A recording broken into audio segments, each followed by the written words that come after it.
Oke, ya. Kita mulai untuk materi kita di hari ini. Suara saya sudah terdengar ya? Sudah Sudah, terdengar. Slide-nya sudah terlihat ya? Aman? saya juga Pak. Aman. Ya, aman. Oke, kita mulai ya. Jadi eh, hari ini kita akan berkenalan dengan engineering physics ya atau teknik fisika. Nah, mungkin dari kalian sudah mendengar ya, mendengar banyak dari beberapa kali acara tentang teknik fisika ya. Oke, ada yang mau ini nggak? Mungkin menyampaikan kesan teknik fisika tuh apa sih sebenarnya? Silahkan, ada yang mau mencoba menjabarkan? Atau pertama kali kalian dengar tentang atau lihat tentang teknik fisika tuh apa sih sebenarnya? Isi Pak, Silahkan ya, Bata. izin. Eh, Kalau menurut saya sih, kan saya pernah mengikuti acara pengenalan tentang teknik fisika ini dari cutting ya, atau tingkat. Jadi kalau menurut saya memang di teknik fisika ini terlalu luas gitu aspek yang dipelajari. Ada elektro lah, material, kemudian instrumentasi dan sebagainya. Jadi digambarkan sebagai suatu helikopter yang terbang gitu dan dia melihat cakupan area yang sangat luas. Seperti itu kesan saya terhadap teknik fisika, kayak terlalu scattered gitu, terlalu luas. Oke, baik. Yang lain ada lagi yang ingin menyampaikan? Terima kasih ya, Sabata.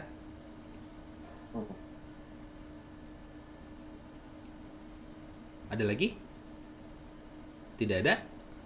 Oke, baik, kita lanjut ya. Nah, jadi sekarang kita akan coba nih ya, melihat sebenarnya teknik fisika itu mungkin waktu itu kita belajarnya atau melihat itu terlalu singkat mungkin ya. Ini kita punya waktu 2 jam nih ya untuk berdiskusi nih atau kalian ingin tahu banyak ya misalkan tentang teknik fisika ini apa gitu ya. Oke, saya lanjut ya. Jadi ini ya, jadi visi misi dari teknik fisika itu adalah mempersiapkan mahasiswa ya atau lulusan kita itu untuk bisa mengaplikasikan ya ilmu fisika ya untuk menjawab tantangan-tantangan di zaman sekarang begitu ya. Beberapa misalkan challenge engineering ya. Jadi challenge dan tentang keteknikan begitu. Dan bagaimana kita mengaplikasikan ilmu fisika ini ke dalam permasalahan kita hari ini ya.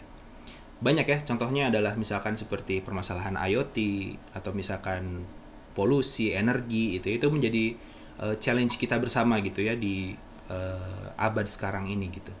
Nah, terus bagaimana mengaplikasikannya juga secara keteknikan. Jadi bukan hanya tentang ilmu fisikanya saja, tapi secara keteknikan ya untuk menjawab pertanyaan-pertanyaan atau problem-problem di masa kini begitu ya. Nah, lalu ya selanjutnya nih, ini di zaman sekarang ya, apakah kalian pernah lihat alat-alat ini semua? Pernah lihat ya? Ini ada termometer ya, ini ada sensor thermal gun, ya thermal gun. Itu kira-kira aplikasi fisika apa yang kita aplikasikan ke situ? Kira-kira menurut kalian?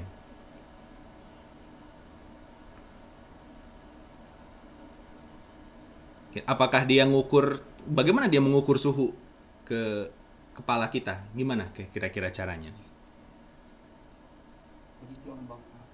Apa? Siapa tadi?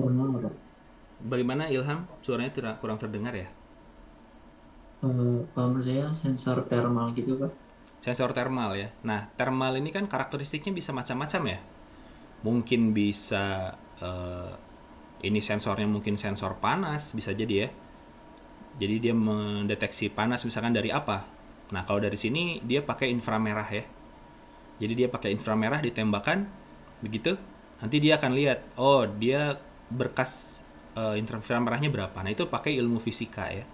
Pakai ilmu fisika. Mungkin kalau kita hanya belajar ilmu fisikanya saja, mungkin kita hanya belajar tentang radiasi begitu ya atau pantulan dan sebagainya. Tapi di sini kita mengaplikasikannya.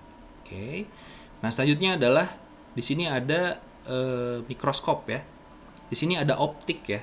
Nah, dari ilmu fisika juga kita tahu ya, kita pernah belajar itu ya tentang optik ya. Kalian pernah belajar kan pasti tentang lensa konkav, lensa konveks begitu ya. Nah, gimana caranya kita mengaplikasikan ini begitu.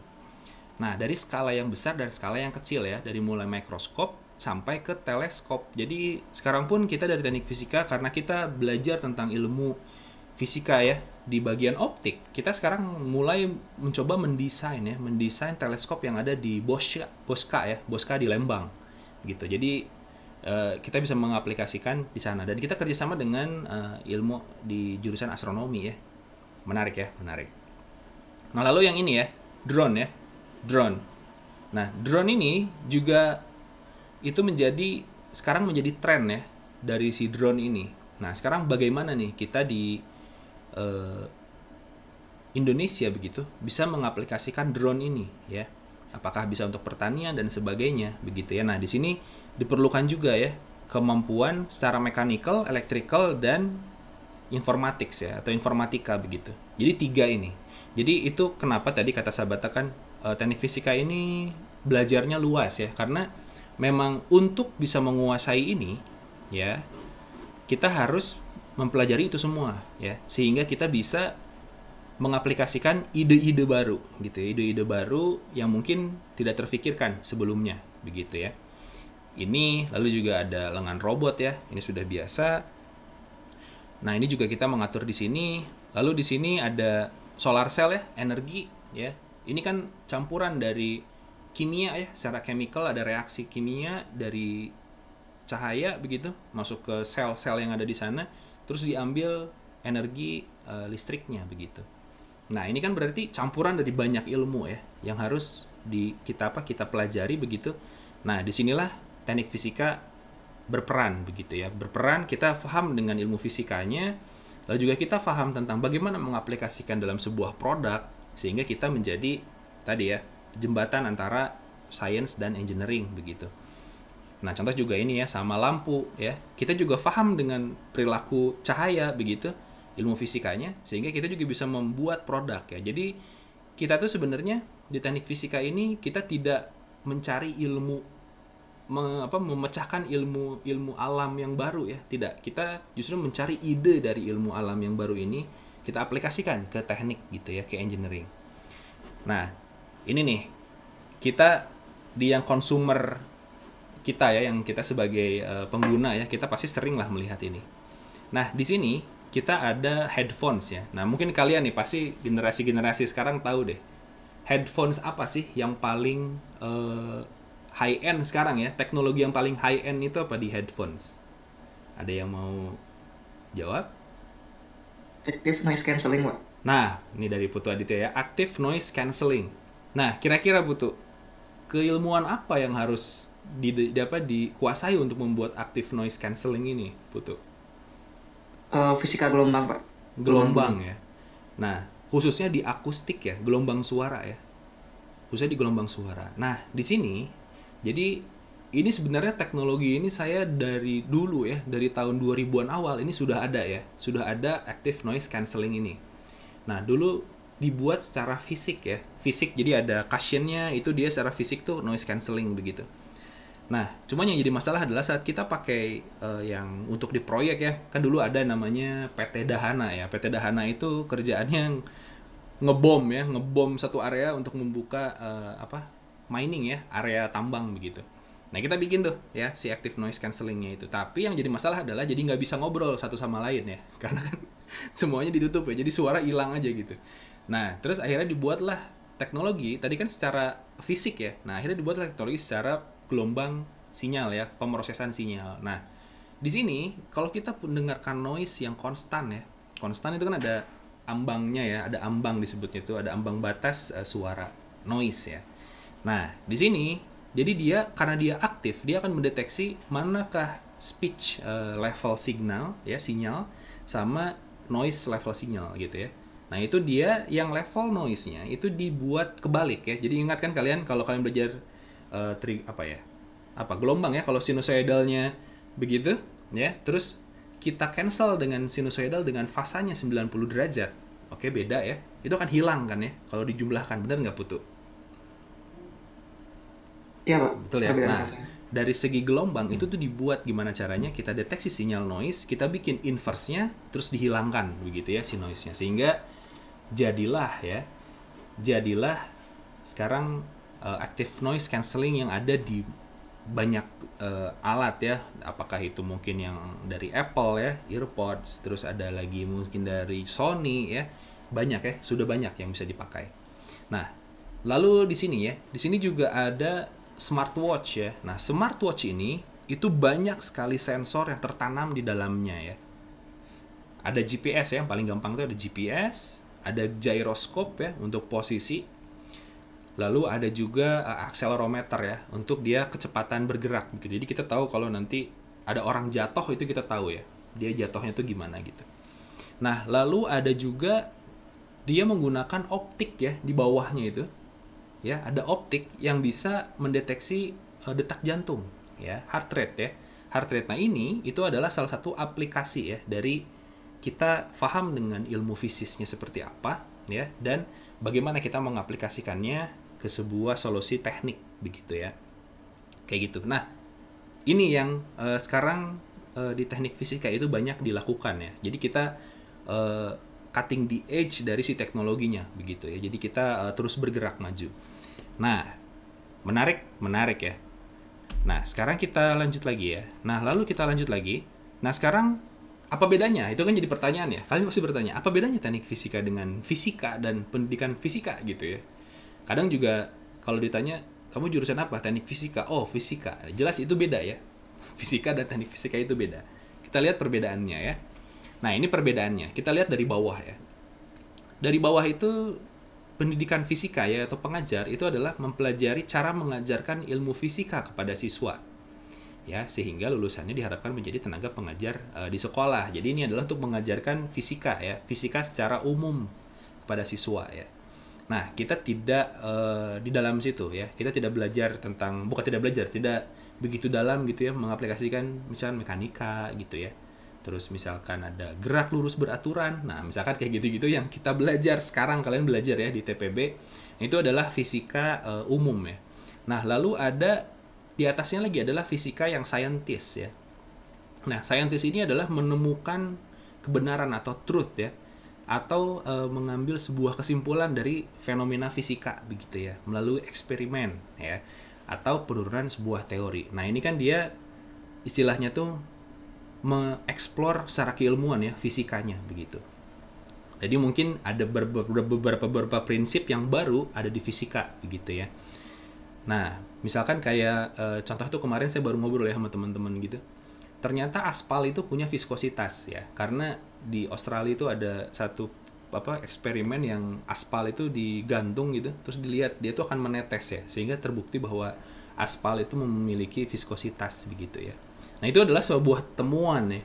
Nah, lalu apa jadinya kalau temuan ini ada tapi tidak bisa diaplikasikan? Nah, itulah fungsi dari teknik fisika ya. Teknik fisika itu melihat ya, kita tuh mencari ide-ide baru yang ada di keilmuan fisika begitu. Oh, ini ada ide baru nih, kita bikin apa ya? Oh, mungkin ada sekarang lagi hype gitu ya, nanomaterial begitu ya. Oh, nanomaterial, kita bisa buat material yang nggak bisa ditemukan secara natural gitu ya. Kita bisa buat sebuah komposisi yang menarik gitu. Misalkan kayak sekarang itu ada kan jaket-jaket ya yang kita semprotkan saja terus jadi anti air ya, banyak ya, jadi anti air gitu. Nah, itu adalah sebuah pembuatan sebuah materi baru gitu dari ilmu yang ada di fisika begitu ya, tentang apakah dia permeabilitasnya, terus adhesif kohesifnya gitu ya. Itu adalah dari fisika gitu. Nah, kita aplikasikan di sebuah teknik. Nah, makanya itu adalah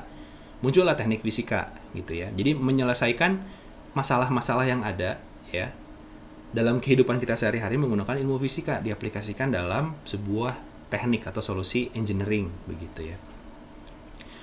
Oke, itu ya bedanya ya. Jadi teknik dan fisika dan pendidikan fisika itu bedanya. Nah, selanjutnya sekarang berarti apa dong kalau gitu engineering physics ya?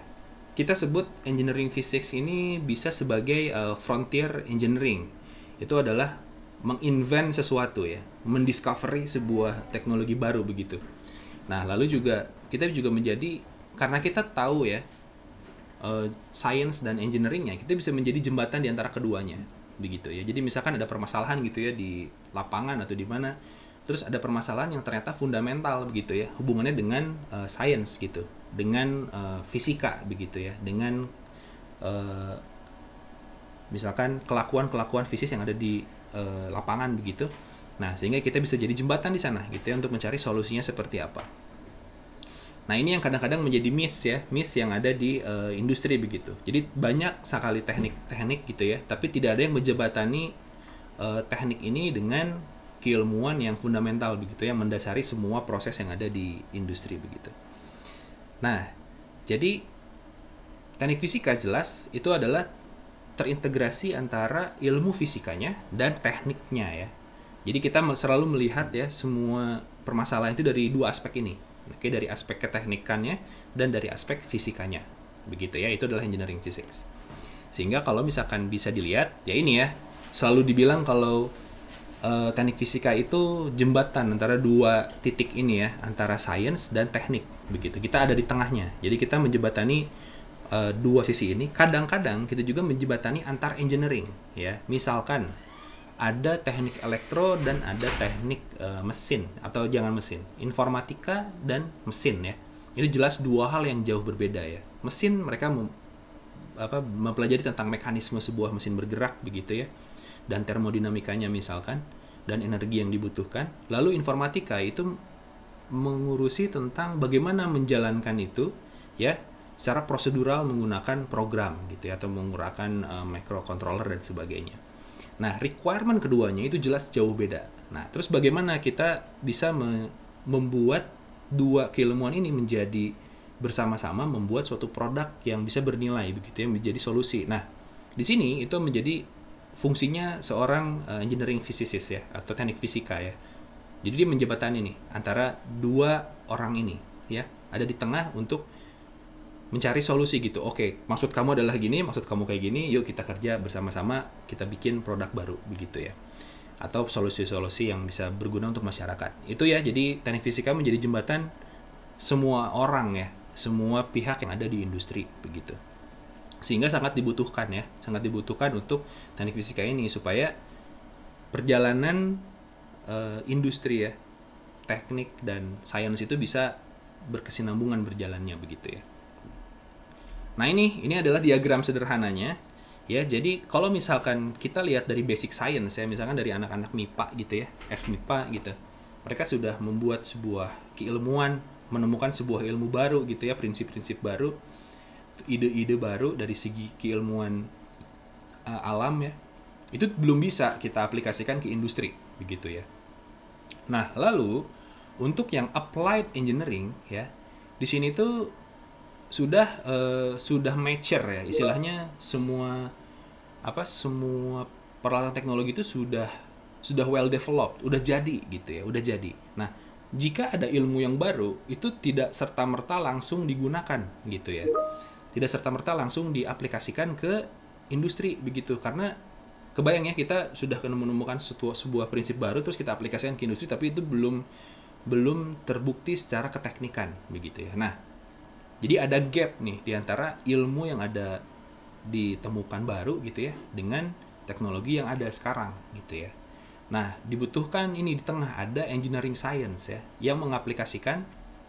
Kita coba yuk, bisa nggak ya dari ilmu-ilmu yang baru ditemukan ini, ya misalkan ditemukan sebuah material yang bisa menyerap ya energi dari matahari begitu ya, lebih efisien saat itu ya.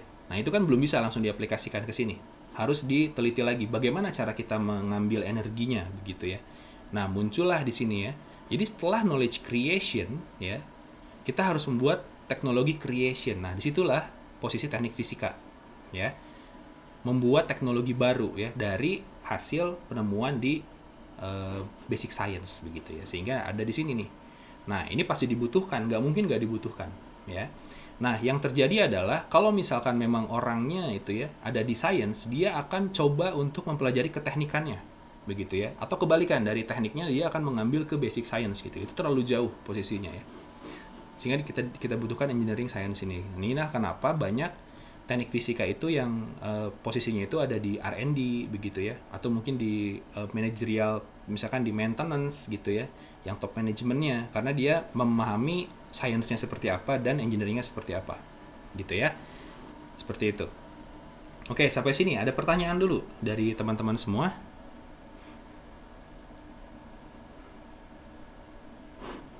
Silakan. Boleh raise hand kalau misalnya ada pertanyaan. Atau di chat box juga boleh. Tidak ada? Oke, kita lanjut dulu ya. Oke, silakan Muhammad Fauzan Nafi. Baik, terima kasih Pak. Saya Muhammad Fauzan Nafi, NIM 167.1033, izin bertanya. Kalau di proses yang Bapak share sekarang ini kan applied engineering berhubungan langsung dengan industri. Apa sih bagian yang menghubungkan basic science langsung ke industri? Jadi kayak nggak melalui proses tersebut, cuma dari basic science langsung ke industri. Gitu. Bagaimana Pak? Oke, yang saya paham ya. Kalau yang saya paham dari basic science, kalau ingin langsung ke industri, itu biasanya di industrinya itu punya research and development, ya, punya R&D sendiri, ya. Biasanya berhubungan dengan produk, ya. Jadi nanti ada eksperimen yang mereka buat begitu dengan pendekatannya adalah basic science gitu. Misalkan membuat produk kosmetik misalkan ya. Nah itu akan dikelolanya oleh R&D ini, begitu ya. Tapi prosesnya akan tetap sama gitu. Prosesnya akan tetap sama menggunakan prinsip-prinsip keilmuan dasar begitu ya. Terus mendevelop misalkan sebuah produk begitu. Bagaimana cara mengaplikasikannya tetap harus ada keteknikan begitu ya. Tetap harus ada keteknikan. Jadi nggak mungkin dari basic science langsung ke industri itu sulit ya. Gapnya terlalu jauh begitu. Karena kita berbicara tentang skalabilitas ya. Terus kita berbicara tentang mass production begitu ya.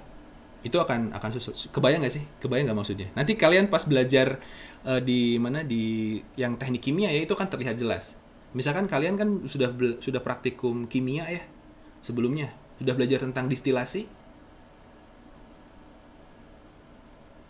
Sudah sempat ya belajar tentang distilasi. Itu kan masih pakai kaca-kaca ya, betul nggak? Nah, misalkan ya di sebuah industri itu menemukan gitu ya, oh ternyata ada proses distilasi yang lebih efisien misalkan, ya, lebih cepat misalkan. Nah, terus dia mau aplikasikan ke industri. Mungkin nggak pakai kaca-kaca ini? Nggak mungkin ya. Harus di scale up, bener nggak? Harus di scale up menjadi sesuatu yang lebih tough dan bisa produksi lebih besar, bener nggak sih? Nah, di situ butuh teknik ya, butuh engineering science, ya, membuat teknologinya seperti apa, lalu diaplikasikan ke industri, apakah dia bisa bekerja dengan baik dan sebagainya. Begitu, Fauzan. Jadi Fauzan kan ya yang nanya ya? Iya Pak. Ya, begitu. Jadi tetap aja nggak bakal menihilkan 3 proses tersebut ya Pak. Ya, tidak. Knowledge creation, technology creation, sama technology development. Ya, itu betul. hal yang harus ada ya Pak. Ya, harus ada, tetap harus ada. Seperti itu. Sama kayak kita kalau bikin produk terus tapi kita nggak ada proses bisnis ya. Jadi buat apa bikin produk, kan nggak kejual juga, bener nggak? Ya, pasti harus ada proses yang bisa menghubungkan ke industri gitu ya. Oke. Pak, terima kasih. Terima kasih pertanyaannya Fauzan. Selanjutnya ada pertanyaan lain?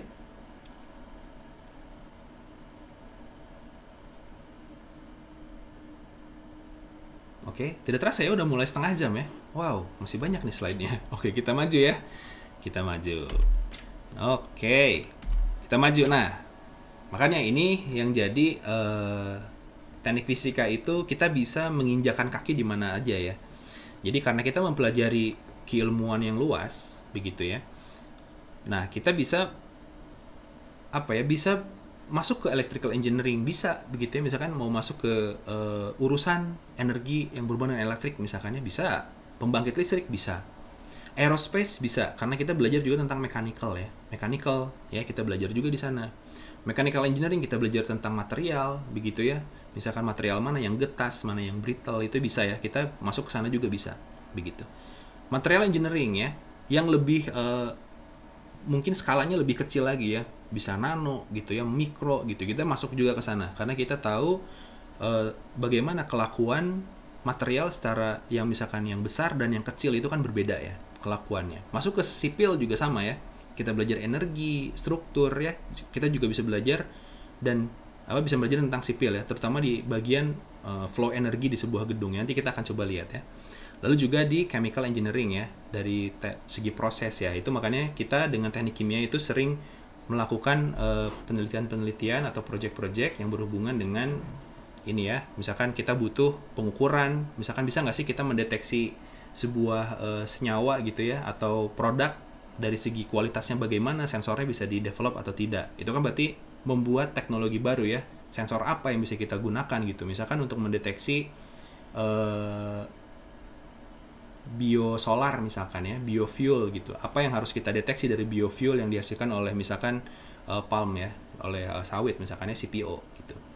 Oke, misalkan itu bisa juga di-develop ya.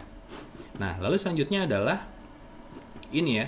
Jadi kita tuh suka sering ya menjadi advokasi atau konsultan ya.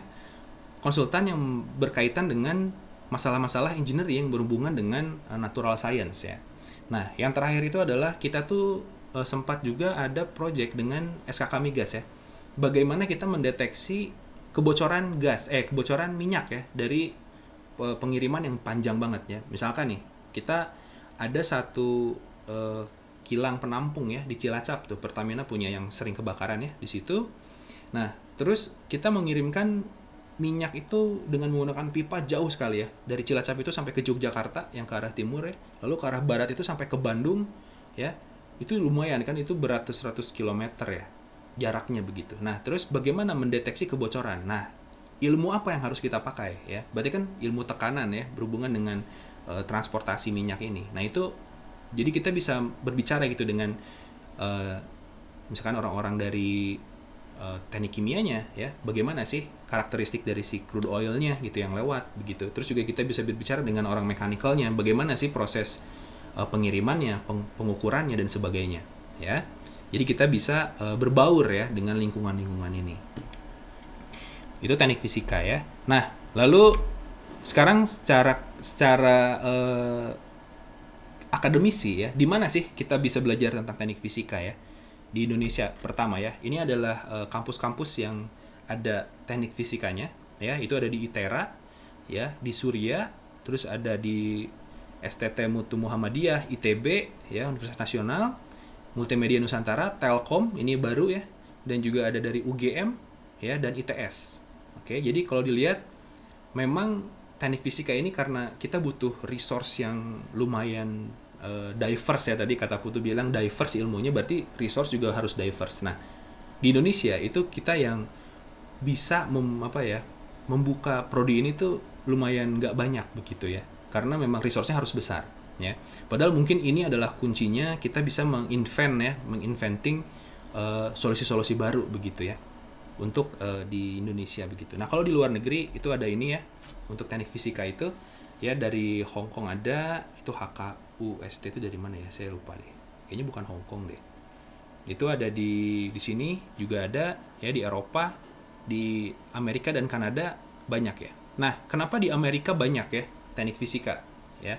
Nah, di sana itu karena mereka banyak melakukan eksperimen di bagian sainsnya dan ingin mengaplikasikannya ke teknik ya, atau ke solusi atau ke produk begitu. Sehingga butuh orang-orang yang ada di tengah ini ya, yang bisa menjembatani dua hal itu ya. Karena kan susah kalau misalkan sudah di teknik full gitu ya, harus turun ke basic science itu akan sulit. Nah, yang basic science pun akan sulit ya kalau misalkan ingin langsung mengaplikasikan ke skala industri, sehingga dibutuhkan engineering physics ini.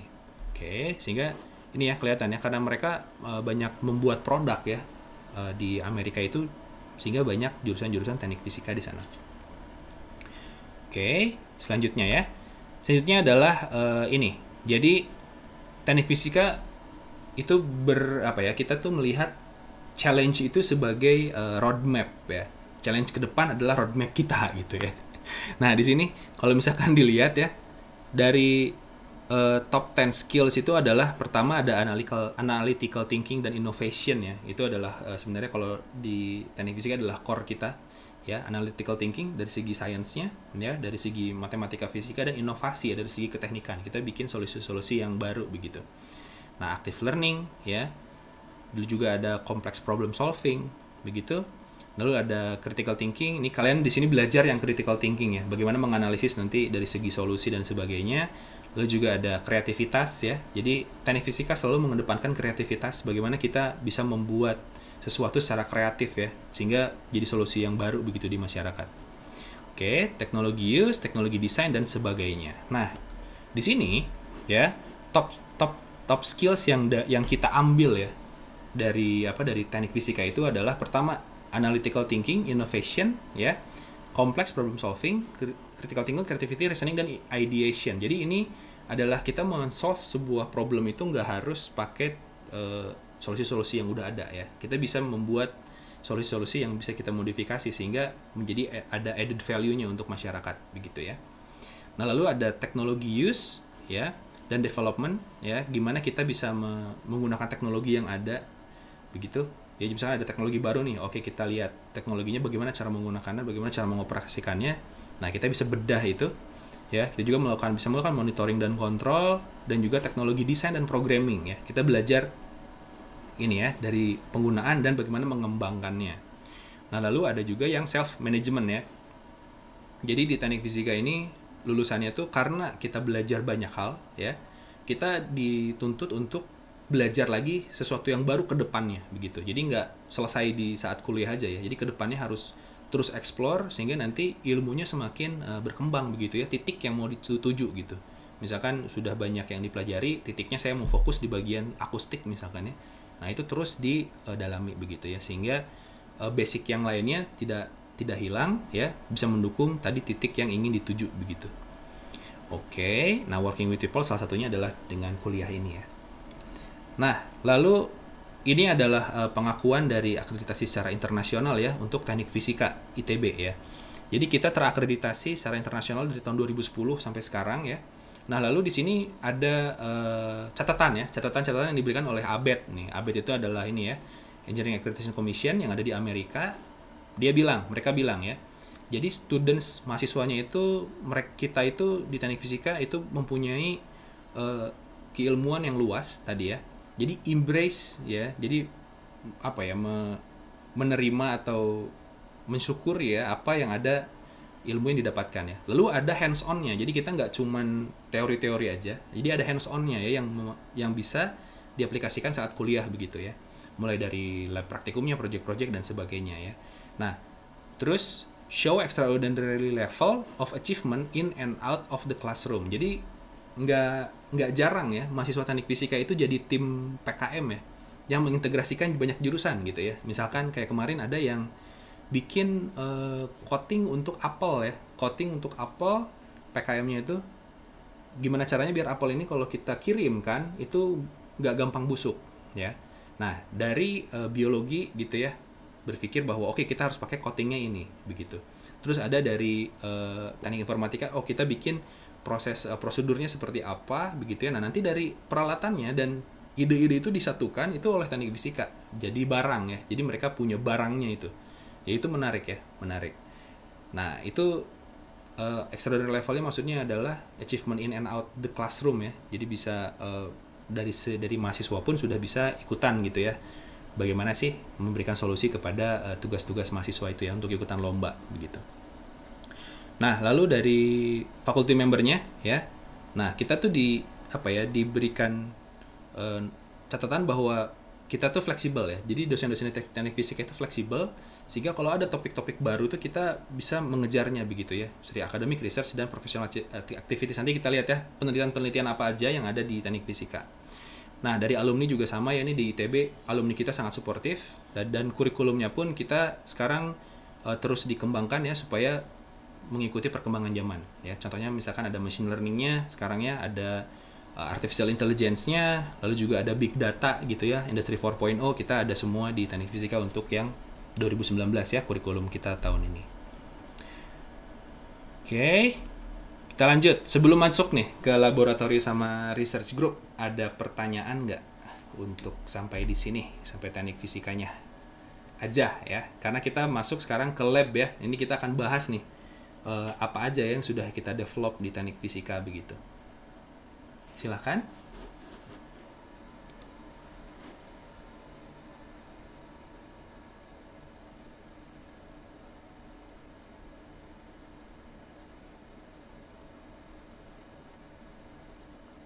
Oke, ini ada pertanyaan nih. Saya pernah mendengar beberapa opini yang beredar anonim ya. Ini nggak mau disebut. karena jurusan teknik fisika belajar hal yang terlalu general sehingga tidak memiliki skill spesifik yang dibutuhkan di lapangan pekerjaan. Akhirnya perusahaan prefer dengan jurusan-jurusan yang lebih spesifik. Teknik elektro, teknik mesin, misalkan ya. Bagaimana pendapat Bapak? Nah, ini sebenarnya adalah kalau misalkan kita lihat ya, setiap anak S1 yang ada di ITB itu akan mengambil tugas akhir. Oke. Nah, tugas akhir ini justru kita tuh sebenarnya ya dari tingkat 3, tingkat 4 itu sudah mulai mengkerucut keilmuannya. Misalkan mahasiswanya ingin ngambil di instrumentasi dan kontrol ya. Berarti kan sudah jelas tuh di pengukuran, industri misalkannya dan kontrol. Tugas akhirnya juga diambil di situ, ya. Nah, saat sudah interest masuk situ dan ngambil di situ, nah berarti itu sebenarnya sudah punya skill yang spesifik gitu ya, yang berhubungan dengan instrumentasi dan kontrol, begitu. Nah, ini kan banyak pilihan ya, apakah mau masuk ke instrumentasi kontrol, apakah mau masuk ke energi thermal gitu ya, ataukah manajemen energinya, ataukah materialnya. Nah, itu sebenarnya sudah dipilih begitu. Nah, yang jadi permasalahan adalah misalkan dianya masuknya di mana ya, kerjanya di mana. Nah, itu kan berarti masih broad ya si ilmunya ya, sehingga harus belajar lagi. Nah, itu makanya kita tekankan ya ke ke lulusan teknik fisika itu untuk terus belajar. Misalkan kalian kerja di mana, aplikasikan ilmu yang kalian punya dan terus belajar sehingga fundamentalnya juga yang dulu sudah dipelajari itu masih kepake gitu ya. Nah, mungkin itu jawabannya. Jadi sebenarnya kalau secara skill itu sudah terkerucut ya di jurusan begitu. Sudah terkerucut di saat lulus begitu. Nanti bisa dikembangkan lagi. Nah, memang saat dimasuk ke industri itu akan melihat, oke, ada urusan electrical akan butuh orang elektro gitu ya. Urusan mesin akan butuh orang mesin. Nah, tapi yang jadi permasalahan adalah bagaimana menghubungkan ini semua. Nah, biasanya teknik fisika itu akan muncul setelah itu gitu. Ya, akan muncul, oh, kita butuh nih orang teknik fisika begitu, yang paham tentang bagaimana cara menggabungkan keduanya begitu. Begitu mungkin jawabannya, boleh dibalas apakah sudah? Oke, baik. Baik, terima kasih. Next, ada yang ngangkat tangan tadi kayaknya, raise hand, silahkan. Siapa ya? Udah turun lagi. Ada yang mau bertanya lagi?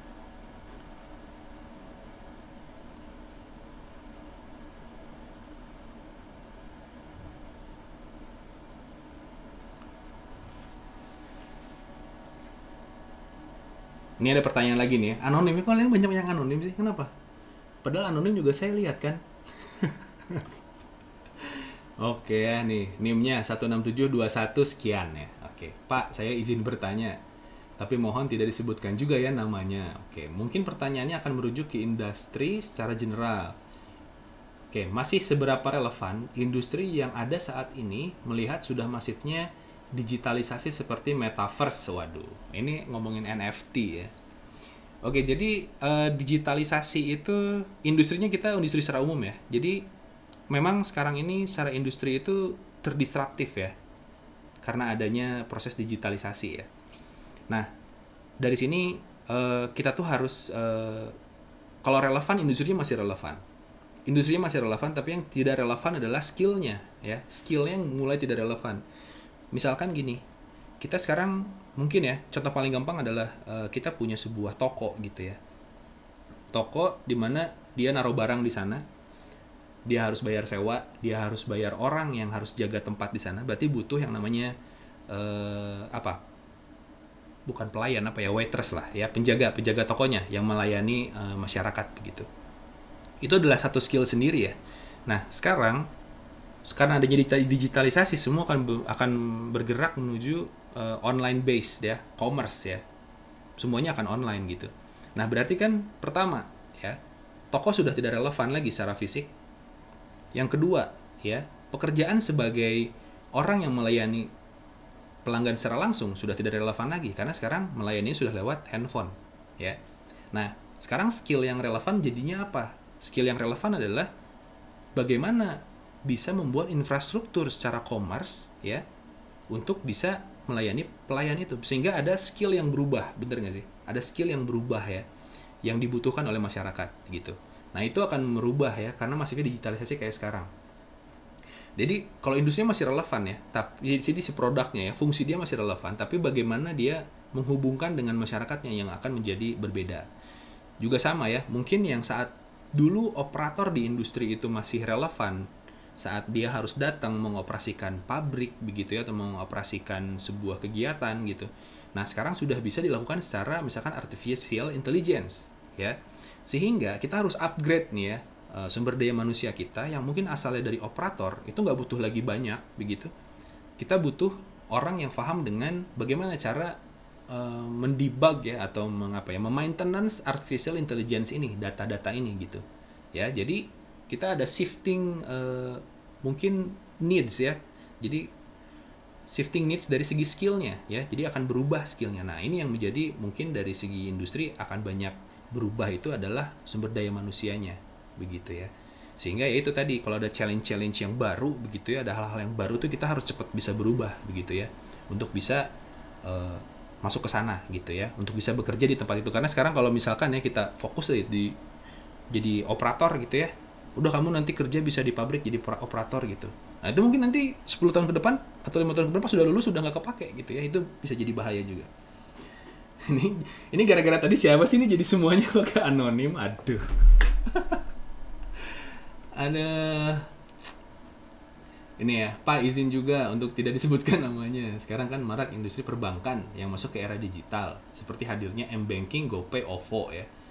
Pertanyaan saya, apakah teknik fisika ini akan mampu untuk mendevelop skill untuk pekerja-pekerja di bidang tersebut? Nah, ini fun fact ya. Ini baru aja tahun semester kemarin ya, kita mengundang alumni kita yang jadi SVP di BNI ya, di bagian security ya. Nah, dulu ya kita di teknik fisika itu sempat booming di bagian komputasional ya, booming banget gitu. Kita bikin klaster, bikin klasternya. Terus ada beberapa anak-anak nih yang seneng di bagian internet gitu ya, admin gitu, mengadmini si teknik fisika ini. Karena dulu di teknik fisika termasuk ya kita punya server sendiri ya, punya FTP sendiri, atau sekarang tuh yang lagi rame cloud ya. Nah, dari situ ternyata skill ini itu bisa dipakai di industri ya. Jadi sekarang dia mengurusi security dari BNI ya. Ada attack dan sebagainya begitu. Dan juga ada beberapa juga dari alumni kita yang masuk ke GoPay ya, mengurusi GoPay gitu. Nah, yang bisa terlihat adalah bagaimana kita juga kan belajar secara ada probabilitas statistik ya. Kita belajar juga gitu. Stochastic system ya yang punya banyak bukan yang deterministik itu gimana ya jelasin ke kalian ya. Jadi sistem itu kan kita nggak yang masukin misalkan ngasih apa terus jadi apa, enggak ya. Itu kan pasti random gitu dia ya, ada random behavior gitu ya. Nah, itu kita belajar tuh dari situ ya, dari kuliah-kuliah yang ada hubungannya dengan kerandoman sistem gitu ya. Nah, kita bisa melihat gitu, oh ini kelakuan sistemnya seperti apa. Karena kan kita di fisika itu melihat sistem ya, kelakuan sistem seperti apa fenomenanya, terus kita bikin kira-kira aksi kontrol apa yang bisa kita lakukan gitu ya, atau pengukuran apa yang bisa kita ambil. Nah, paradigma ini itu bisa dibawa kemanapun ya. Jadi yang di GoPay juga bisa gitu ya, kita memodelkan sistem yang ada di GoPay gitu secara matematis gitu ya, terus kita lihat oh kelakuannya seperti ini ya, prediksinya adalah seperti ini. Itu kita juga belajar ya bagaimana memprediksi kelakuan dari sistem gitu ya di teknik fisika. Nah, terus selanjutnya lagi tuh seangkatan saya ada yang kerja di Bank Indonesia ya. Bank Indonesia itu dia melihat bagaimana sih laju inflasi ya. Nah, menariknya dia itu nanya ke saya waktu itu, bisa nggak sih kita memodelkan laju inflasi di Indonesia gitu. Saya bilang, kalau misalkan kamu punya datanya, kita bisa memodelkan gitu. Dan akhirnya beliau memodelkan, terus akhirnya menjadi, waktu itu tuh diberikan penghargaan oleh BI ya, Bank Indonesia, bahwa oh ini kamu sudah bisa memodelkan laju inflasi dan ini bisa berguna nih untuk kita semua gitu ya. Dan itu menarik sih ya, menarik. Itu salah satu produknya dia ya di Bank Indonesia. Oke, jadi sebenarnya masih bisa ya, bisa diaplikasikan ya untuk keilmuan yang tadi ya. Jadi mungkin nggak teknik fisikanya, nggak ilmu fisikanya yang dipakai, tapi bagaimana cara kita melihat fenomena fisika, tapi digeser ke fenomena tadi ya, perbankan dan sebagainya begitu.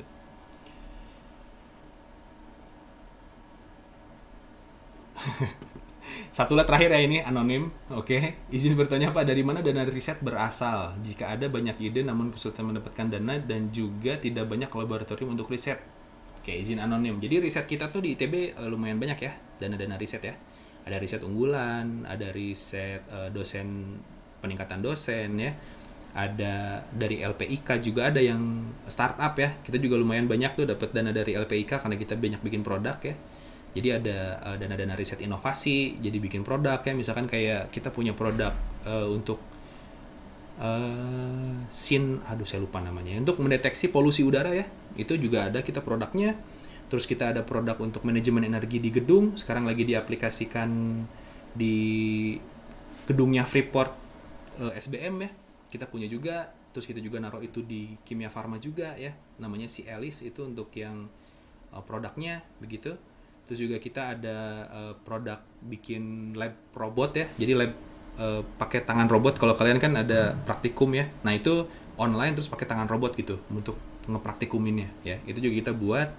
Ada batik fotonik ya. Gimana caranya bikin batik gitu. Tapi nggak harus pakai cahaya matahari. Kita bikin artificial light gitu untuk bikin pengeringan batik gitu.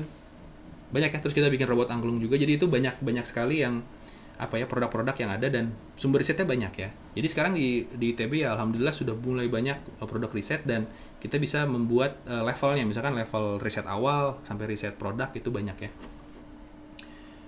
Oke, jadi itu ya banyak, dan kita juga banyak kerjasama dengan universitas di luar ya, di luar negeri gitu untuk kerjasama risetnya begitu. Ya dana hibah juga banyak sih. Ya alhamdulillah nggak kekurangan dana ya kalau untuk riset kita kali ini. Tapi mungkin kalau mau skala besar nyaingin negara lain mungkin belum ya, karena mereka gede banget ya dana risetnya. Oke. Lanjut dulu ya, nanti pertanyaannya silahkan ditulis aja di chat, atau ada yang mau langsung, nanti kita lanjutin dulu udah mulai sejam ya, ini makin panjang nanti. Kita lanjut ya, jadi kita lihat lab-lab apa aja yang ada di teknik fisika ya. Nah, jadi di teknik fisika itu kita punya 4 grup ya, 4 grup riset. Yang pertama itu ada building physics ya, atau fisika bangunan ya, yang berhubungan itu dengan thermal dan kondisi lingkungan ya. Akustik, jadi ada lab akustik dan lab pencahayaan. Nah ini kita di building physics ini seringnya tuh kerjasamanya sama arsitek ya, sama bahkan desain interior ya, sipil ya. Kita banyak bekerja sama dengan di sana karena kita berhubungan dengan gedung ya. Apalagi sekarang lagi zamannya green building ya. Gimana caranya sih kita nggak usah banyak lampu gitu ya, pakai cahaya alami udah terang, misalkan kayak gitu ya. Terus dari segi akustik ya, misalkan untuk lab untuk bioskop, untuk gedung konser ya, bahkan konser di luar pun itu nanti berhubungan ya, sound engineering. Kalau yang seneng musik gitu di building physics oke ya. Nah, lalu ada instrumentasi dan kontrol. Ini kita banyak banget ya, mulai dari sistem yang cerdas, misalkan kayak drone, ya. Terus kita juga ada sistem cerdas, misalkan ya AI yang sekarang banyak di masyarakat ya. Misalkan untuk mendeteksi wajah, untuk mendeteksi misalkan posisi di ruangan dan sebagainya. Ya, di sini juga ada kita instrumentasi industri sampai yang consumer ya, sampai medik bahkan ya. Untuk instrumentasi medik, misalkan kalian senang dengan kedokteran dulunya, biologi tapi nggak mau masuk biologi tapi pengen masuknya ke teknik, masuknya ke instrumentasi medik ya. Nah lalu ada engineering physics. Nah ini adalah satu grup yang roots ya. Rootsnya itu maksudnya kita tuh yang mengembangkan inovasi yang inilah yang kreatif ya. Misalkan kayak tadi bikin batik fotonik gitu ya, bikin lengan robot untuk praktikum dan sebagainya. Dan lalu juga ada yang advanced material research group ya. Nah, di sini itu membuat material-material yang dibutuhkan oleh industri gitu. Misalkan spesifikasinya pengennya seperti apa sih gitu ya. Wah, kita bisa nih buat materialnya gitu ya. Nanti apakah materialnya kalau misalkan kita pengen bikin sebuah material yang nggak ada di alam gitu ya. Wah, bisa nggak sih kita mendesain. Nah, itulah muncul nanti computational material design ya. Jadi, nanti di situ kita bisa mendesain tuh. Oke, secara komputasi bisa nih kita bikin material ya. Nah, mungkin sampai bikin material yang aneh-aneh ya. Mungkin kan kalau nonton film-film superhero kan ada material yang bisa apa gitu ya, berubah warna atau apa. Nah itu di advanced material research ya. Oke. Kita masuk dulu ke fisika bangunan ya, yang pertama. Nah, fisika bangunan ini itu berhubungan dengan pertama akustik dan vibrasi ya. Jadi pokoknya berhubungan dengan akustik dan vibrasi itu akan masuk ke sini. Lalu ada building energy conservation ya. Bagaimana energi di dalam gedung itu sangat efisien ya, karena sekarang masalah di perkotaan besar adalah gedung-gedungnya itu menghabiskan banyak energi ya, apalagi kalau kita lihat banyak AC-nya, terus panas dibuang aja di basement gitu ya. Nah itu jadi masalah ya. Nah, lalu juga ada pencahayaan ya. Bagaimana visual comfort itu sekarang menjadi kebutuhan manusia ya. Misalkan kalian masuk ke mall gitu ya, kita masuk ke museum atau kita masuk ke ruang kelas, itu pencahayaan menjadi paling penting ya, karena itu masuk ke mood kita, mood customer ya, visual comfort gitu ya, dan juga building optimization gitu. Penting nggak sih kalau kita pakai lampu terlalu banyak misalkan ya, padahal kita punya kaca yang banyak banget gitu ya, kayak gitu. Terus juga ada yang air conditioning design ya, untuk di gedung gitu. Nah ini karena sekarang makin banyak gedung yang dibangun, berarti kan solusi-solusi untuk bagaimana sih cara bikin supaya ruangannya nyaman ya, suhunya tepat untuk manusia begitu ya, dan untuk kerja misalkan ya, atau cold storage bahkan. Misalkan sekarang kalian pengen bikin bisnis pengiriman seafood misalkan ya, secara online misalkan ya, ke rumah-rumah. Nah berarti kan kita pasti warehouse cuma satu tempat ya, gudang cuma satu tempat. Nah gimana caranya mengirim itu pakai cold storage nih? Berarti kan kita harus tahu ya tentang bagaimana sih cara membuat atau mengaplikasikan keilmuan tentang thermal di cold storage itu ya, biar bisa ngirim jarak jauh begitu. Atau misalkan kita mau bawa tuna dari Indonesia, dari Maluku misalkan ya, dibawa ke Jawa gitu, gimana caranya gitu, atau bawa ke Sumatera bahkan ya, gimana caranya, kayak gitu. Oke. Nah itu ya, jadi memang basicnya sama ya, basicnya adalah ilmu fisika ya, terus keteknikan dengan multi skala tadi ya, skalanya mau besar kecil, juga multifaset. Maksudnya multifaset itu kita ada banyak ya, ada electricalnya, ada mechanicalnya ya, banyak sekali ilmu yang bisa kita aplikasikan ke dalam satu solusi ya. Oke, dan juga objek fisiknya secara atomik ya, atau kecil ya, yang bisa kita lihat pakai mikroskop biasa atau makroskopik yang besar ya. Oke, itu. Nah, lalu ini adalah aspek-aspek kajiannya ya. Jadi kalau kita bicara tentang built environment, itu adalah lingkungan yang terpadu ya. Jadi yang kita setting gitu supaya ini tuh menjadi nyaman. Nah, itu sebenarnya masuk ke dua cabang ya. Cabangnya adalah dari segi fisis ya, dan juga dari segi ini biological ya. Sosial ini masuknya teknik lingkungan ya, sosial ini masuknya nanti ke arsitektur ya, masuk juga ya, di kultur ya, secara ekonomi ini dari planologi nih ya. Terus juga dari segala aspek yang mungkin nggak tercover oleh teknik fisika ya. Nah, tapi dari segi di bagian fisisnya itu pasti ke teknik fisika. Misalkan seperti kenyamanan ya, kesehatan, itu masuknya ke sini. Oke, dari mulai bising misalkan ya, secara ambang bisingnya apakah terpenuhi, terus bagian pencahayaan bagaimana, thermal dan airflow-nya bagaimana, terus dari segi energinya material yang digunakan seperti apa gitu ya, lalu servicesnya seperti apa gitu ya, yang ingin diberikan kepada si built environment ini begitu ya. Oke, ini mungkin dulu tidak menjadi kebutuhan ya, tapi sekarang menjadi kebutuhan.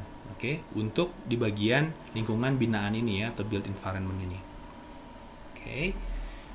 Nah, lalu ini saya skip aja. Nah, ini ya. Jadi kita bukan hanya membangun ya, kerjaannya di teknik di fisika bangunan ini.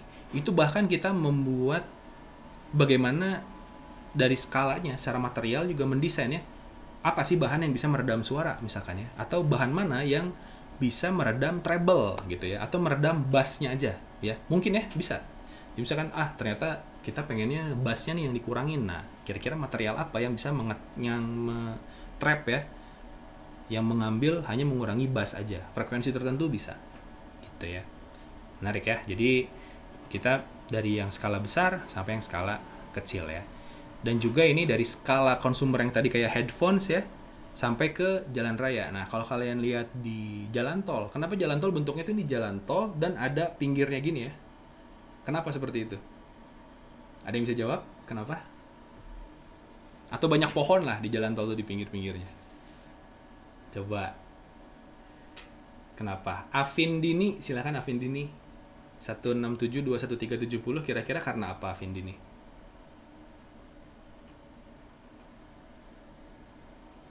Afindini, Salsabila. Yang jawab malah ini Muhammad Hikal Fadilah ya. buat peredam getaran kendaraan, betul ya. Jadi dan bising juga ya. Jadi kan biasanya jalan tol itu banyak penduduk ya di kiri kanannya ya. Nanti kalau mobil yang lewat terus gitu ya, itu kan konstan ya bisingnya ya. Jadi dia bisingnya bisa ditanggulangi. Oke. Next ya. Nah, masuklah ke visinya ya, jelas tadi ya.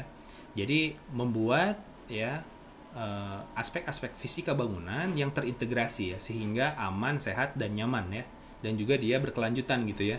Jadi dia secara energi dan sumber daya alamnya itu berkelanjutan. Oke, dan itu adalah visinya dan misinya ini ya.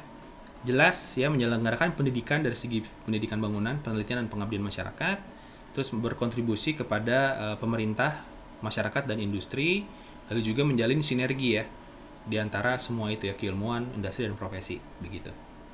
Oke. Nah, ini beberapa topik ya. Topiknya. Nah, ini adalah perhitungan thermal ya untuk di sebuah gedung. Oke, bagaimana sih orang kalau lagi tidur gitu? Ya, nyamannya kayak apa ya? Kebayang gak sih? Kita bikin misalkan di gedung ini, terus ini ngadepnya kemana gitu ya. Terus ini yang bisa dibuka open label-nya berapa gitu ya. Berapa areanya, terus ini di mana posisinya, terus nanti pengaruhnya ke orang yang lagi tidur gimana gitu ya. Ini kenyamanan, oke? Nah, di sini juga banyak ya. Tadi ada cold storage untuk penelitiannya, terus ada juga aliran udara dalam ruang operasi ya. Bagaimana sih ruang operasi itu bisa mengalir udaranya ya dengan baik gitu. Dan juga kemarin di ruangan di kampus ya, di gedung teknik fisika tuh kita saat luring kita buatkan exhaust ya. Jadi semua udara akan masuk lewat koridor dan keluar lewat exhaust gitu ya. Itu didesain supaya udara itu tidak muter di tengah ruangan gitu ya, supaya nanti kalau ada yang terpapar COVID itu nggak menular ke yang lain ya, jadi langsung masuk ke exhaust gitu ya, keluar dari gedung gitu. Itu salah satu solusi yang kita buat ya di teknik fisika sendiri. Nah, lalu ada pencahayaan. Oke. Nah, ini misalkan di ruang belajar, bagaimana sih pencahayaan yang pas untuk di meja ini supaya kita belajar lebih nyaman ya. Nah, biasanya di perpustakaan itu kita selalu harus mendesain ini dengan baik ya. Dan juga untuk di sini adalah pameran ya. Bagaimana pameran itu bisa meng-highlight objek yang ingin kita pamerkan. Seperti itu. Nah, lalu untuk bidang akustik ya. Sama, ini tadi. Bagaimana ini ada woven fabric ya. Nah, ini kita bikin cuman kain aja gitu. Gimana caranya dia bisa meredam ini ya, meredam gelombang akustik gitu. Oke. Nah, dari sini untuk segi penelitiannya itu nggak harus hanya di bagian fisik bangunan aja ya. Di sini lihat, di sini ada material akustik ya, tentang porus material tadi udah, metamaterial ya, tentang materialnya, lalu akustik ruangan, ada tempat peribadatan, ada sekolah ya, performance space, ruang konser ya, sistem tata suara, virtual reality bahkan ya, kita belajar di situ. Terus juga di sini ya, yang menarik adalah akustik suara ucap. Karena kita berbicara tentang gelombang suara, sekarang di teknik fisika itu kita juga menjadi konsultan ya, sebagai speaker forensik. Jadi kita mendeteksi gelombang suara, terus di forensik apakah ini benar suara dia, terus bagaimana intensi dan sebagainya, itu kita bisa tahu ya. Sehingga banyak nih proyek-proyek yang berhubungan dengan KPK gitu ya. Menarik ya, dengan speaker forensik ini. Dan speech identification tadi ya, ini suara siapa sih sebenarnya, oke? Jadi kayak di film-film ya, misalkan kayak open the door gitu. Nanti kayak teknologi dari Siri dan sebagainya kan itu pakai speech identification ya. Kita juga belajar di penelitian itu di sini. Oke, lanjut. Nah, ini adalah fasilitas yang kita punya ya. Jadi kita punya satu fasilitas besar di gedung CAS ya, di ITB. Itu ada satu ruangan full anechoic. Ini kalau di sini itu suara itu pasti akan teredam ya, pasti akan hilang, nggak mantul gitu. Jadi kalau kita ngomong, kita akan ngerasa capek karena suaranya nggak terpantul kemana-mana ya. Nah, itu akan hilang begitu. Nah, lalu ada juga yang hemi anechoic ya, yang setengah anechoic. Jadi kita bisa meredam ya, misalkan dengan jangka waktu tertentu gitu ya, dengan kita mau ngetes misalkan ada satu plat gitu ya, bagaimana gitu cara redamannya, itu di yang hemi anechoic chamber ya. Nah, ini bentuknya, ini adalah ruangan kayak tempat rekaman ya. Nah, tapi yang ini sebenarnya kalau buat rekaman nggak begitu bagus ya, karena nggak ada pantulan gitu. Jadi dia langsung hilang aja ya. Kita kejreng jreng udah ya hilang suaranya. Teriak-teriak juga capek di sini ya. Nah di sini jadi ruang gema. Ruang gema justru ruangan yang didesain untuk memantulkan banyak suara ya. Misalkan dipantulkan gitu, teng teng teng teng gitu ya. Nah lalu ada juga di sini kita punya beberapa alat yang bisa kita gunakan. Ini ada sound gun ya, untuk nembak suara di titik tertentu gitu ya. Kalau kalian sering lihat detektifan gitu ya, dia bisa nembak pakai sound gun. Nah ini juga peralatan yang kita punya, dan juga ini ada ruang untuk pencahayaan ya. Bagaimana kita mendeteksi sebaran sebuah lampu gitu ya. Di ruangan ini ruang gelap disebutnya ya, dan juga beberapa peralatan yang kita bisa pakai untuk mendeteksi pencahayaan begitu. Oke, ini adalah sarana yang kita punya untuk lab Fisbang ya, fisika bangunan. Oke, sebelum kita maju ke kelompok keahlian yang lain, ada yang mau bertanya dulu tentang fisika bangunan?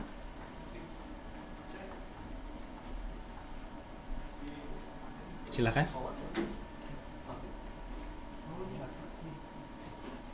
Oke, silakan Sabata. Miss Pak, izin bertanya, ini terkait fisika bangunan. Jadi kalau dalam fisika bangunan ini, apakah dalam penerapannya seorang rekayasa yang bergerak di bidang fisika ini atau fisika teknik ini terlibat dalam kerjasama misalkan dengan teman-teman dari misalkan dari arsitektur atau desain interior, kemudian mungkin di seni rupa gitu, itu kerjasamanya apakah ada? Ada kerjasamanya ya. Jadi justru kita banyak kerjasamanya dengan arsitektur, dengan interior ya. Jadi kita membuat misalkan sebuah disebutnya arsitektural akustik ya. Jadi bagaimana secara arsitektur bagus, tapi secara akustik juga bagus gitu ya. Jadi akustik yang baik untuk gedung itu adalah dia sudah terdesain akustik itu secara struktur ya. Jadi bangunannya memang sudah bagus secara akustik. Kalian ntar ya ini, kalian belum pernah ke kampus ya? Kalian pernah masuk ke ini nggak sih, ke gedung GKU Barat? Pernah nggak ya? Atau gedung konser deh? Gedung konser itu kan ujungnya kecil ya, di stage itu kan kecil ya. Makin ke belakang makin lebar, bener nggak? Terus dia bentuknya tuh gini. Jadi ini stage-nya di sini ya, bentuknya gini, terus dia bentuknya ke belakangnya tuh gitu. Nah, itu fungsinya adalah secara struktur dia sudah membuat akustik itu dia mantul baik ya. Jadi yang di belakang ini akan mendengarkan sama besarnya dengan yang di depan. Ya, itu kerjasama dengan arsitek ya. Dan juga berhubungan dengan interior. Misalkan kita bikin sebuah panel untuk meredam suara gitu ya. Kita butuh, orang-orang tuh kan pasti pengennya secara interior itu bagus ya. Nah, kita bekerja sama dengan interior, gimana caranya bikin sebuah panel akustik ya yang kita bisa tempelin di tembok, tapi secara estetis masih bagus gitu ya. Kayak gitu ya, untuk dari segi kerjasama begitu, Sabata.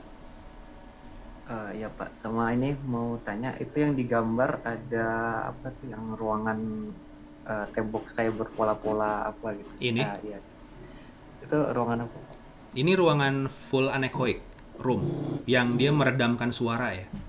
Nah, jadi maksudnya gimana? Jadi saat ini kan dia akan meredam suara dan dia akan memantulkan suara ya. Jadi akan memecah gitu. Jadi ada gelombang suara datang, nanti dia pecah gitu ya. Nanti dia akan mantul ke pinggirnya, terus diredam, mantul ke pinggirnya, diredam. Jadi nggak ada lagi suara yang balik ke orang yang berbicara, ke sumber suara. Misalkan saya bicara nih, kan harusnya kalau saya bicara mantul balik ya. Saya bisa mendengar gitu. Oh, kayak suara saya besar gitu ya. Nah, kalau di sana nggak, kita ngomong, udah nggak ada yang mantul dari sana gitu ya. Berhenti aja gitu suaranya di sini, diserap ya. Dipantulkan somehow ya oleh ini. Jadi ini di ruangan ini dia akan, suara itu akan hilang gitu. Jadi yang terdengar adalah benar-benar dari sumber suara aja ya. Tidak ada pantulan, karena biasanya kalau suara kita semakin besar karena ada pantulan ya. Misalkan kalian pakai pakai kerucut gitu, itu kan semakin besar ya suaranya daripada kita buka gini gitu. Begitu Sabata? Ya, baik, terima kasih Pak. Oke. Permisi Pak, izin bertanya, untuk ruangan full anechoic yang saya tahu cuma ada di luar negeri, apakah di ITB juga ada Pak? Terima kasih Pak. Ada, ya ini ya. Ini ada di CAS ya, di belakangnya perpustakaan. Itu ada gedung ya. di sana Center for Advanced Science ya, di situ ada. Oke. Begitu Navinda. Ya, kita punya di sana. Baru ya. Itu kita baru jadi tahun berapa ya? 2016 apa? 12 ya gedung itu. Oke, silakan Javier, Dustin. Ya Pak, izin bertanya, kalau misalnya lulusan teknik fisika gitu ketika bekerja sama dengan misalnya arsitek gitu, dia itu ikut kayak mendesain dalam misalnya kayak AutoCAD gitu dalam desain bangunan, atau kayak cuma kasih saran gitu aja? Kita ada satu aplikasi lagi ya yang menerima program gambar dari AutoCAD ya. Misalkan udah ada gambar 3 dimensi, nah kita bisa simulasikan sebaran suaranya gitu. Dan juga kita bisa ganti misalkan materialnya di sini apa, material di sininya apa, di temboknya ya, di strukturnya nanti suara tuh mantulnya kayak gimana gitu. Bisa. Nanti bisa ada aplikasinya. Kita pun menerima misalkan ya dari desainnya, nanti kita revisi ini kayaknya bagusnya seperti ini gitu ya. Itu memang dikerjakan. Oke. Baik Pak, terima kasih. Terima kasih Javier. Kita lanjut ya. Kita lanjut nih. Oke, next. Selanjutnya adalah KK material fungsional maju ya. Nah, kita akan belajar tentang di sini apa sih fungsinya dari si KK material ini ya, penelitiannya.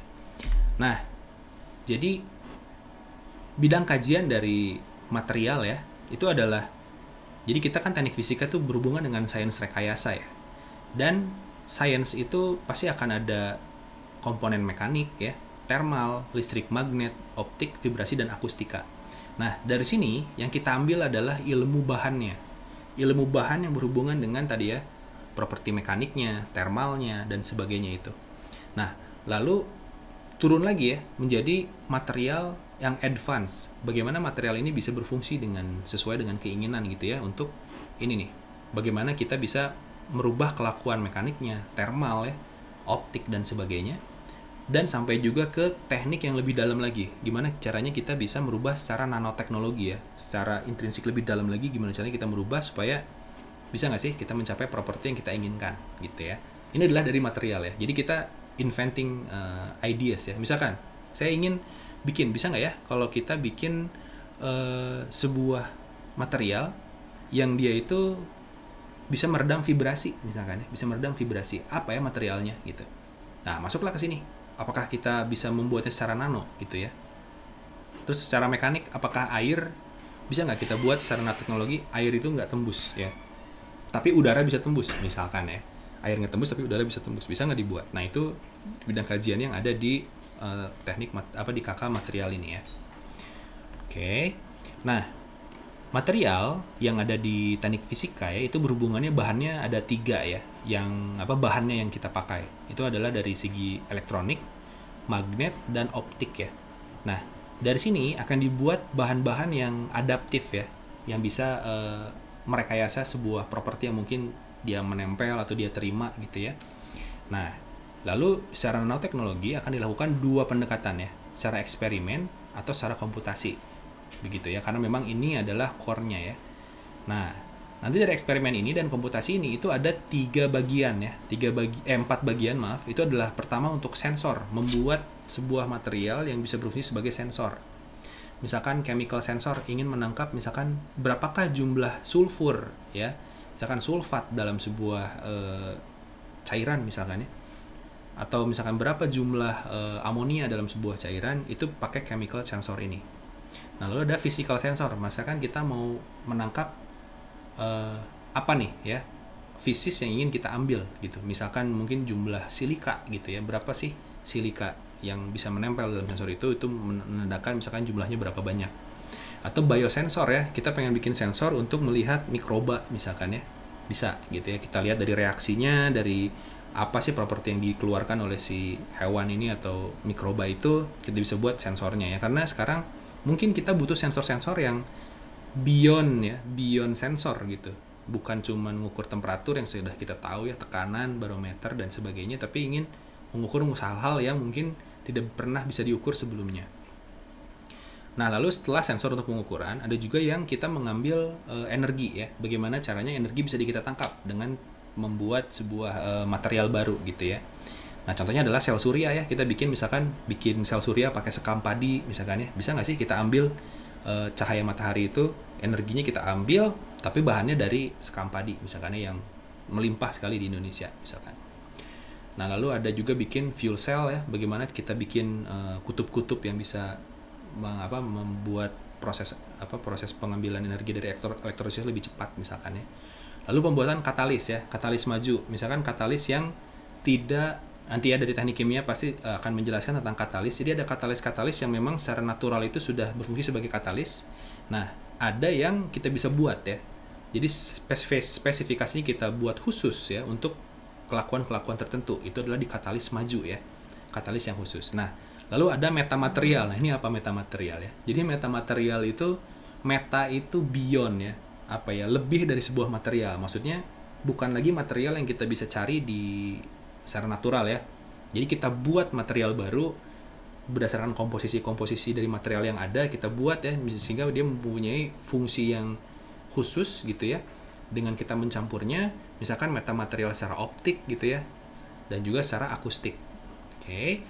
Itu bahan kajiannya ya. Jadi kita ada 4 ini ya. Produknya itu ada sensor, energi harvesting, katalis maju, sama metamaterial tadi ya.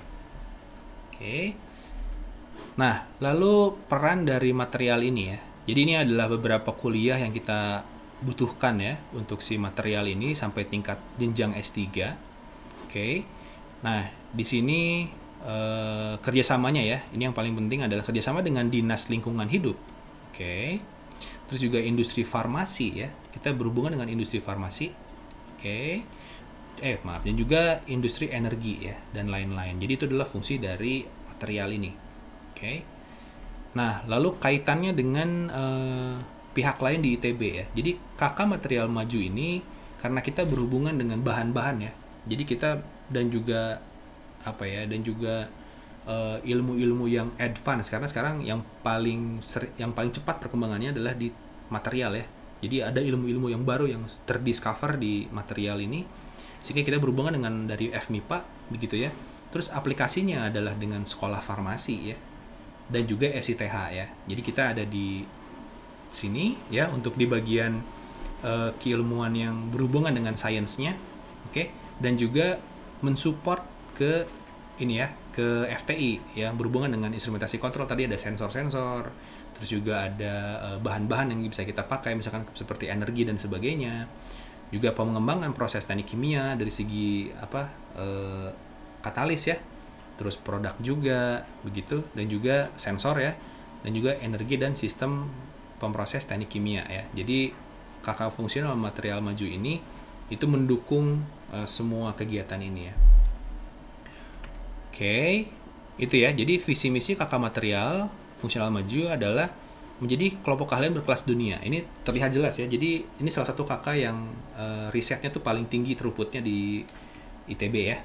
Dari segi keilmuan material fungsional maju ya. Karena banyak sekali kemajuan-kemajuan dari segi material yang banyak dikeluarkan oleh KK ini. Oke. Nah, jadi nggak aneh ya kalau misalkan ini malah jadi rujukan di ITB sebagai lab material ya. Gitu. Oke, itu selanjutnya ya. Ini adalah beberapa penelitian yang sudah dilakukan. Oke, ini ada sel surya ya. Terus ada rekayasa elektroda baterai ion lithium ya. Jadi bikin baterai juga dari segi bidang energinya. Oke, dari bidang lingkungan ya, membuat sensor material aktif dari gas berbahaya ya. Terus juga membuat katalis logam berat dalam air. Oke. Terus integrasi sistem pemantauan kualitas udara dan air ya. Jadi ini lebih dari segi sensor juga untuk lingkungan. Oke, dan juga katalis ya. Nah, bidang kesehatan. Jadi membuat sebuah transducer ya, pendeteksi sel penanda kanker ya. Jadi dari segi biologi ya, kesehatan nih masuk ke bagian ini. Terus juga ini aktif sensor ya untuk gas penanda penyakit atau analisis nafas. Oke. Lalu juga integrasi sistem biosensor pendeteksi penyakit ya. Jadi ini di bidang kesehatan. Lalu dari segi pangan ya, membuat aktif sensor untuk melihat kematangan buah ya.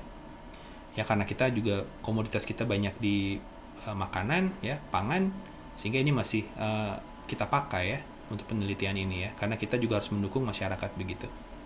Oke. Nah, lalu di sini ada ini yang segi kuantumnya ya. Oke, ini ada ab initio, ini sebuah metode ya yang kita gunakan untuk melakukan komputasi. Oke, ini adalah beberapa komputasi yang kita gunakan. Oke, yang kita lakukan untuk mendeteksi misalkan katalis, pembuatan katalis ya. Terus di sini juga ada pembuatan sensor, begitu ya.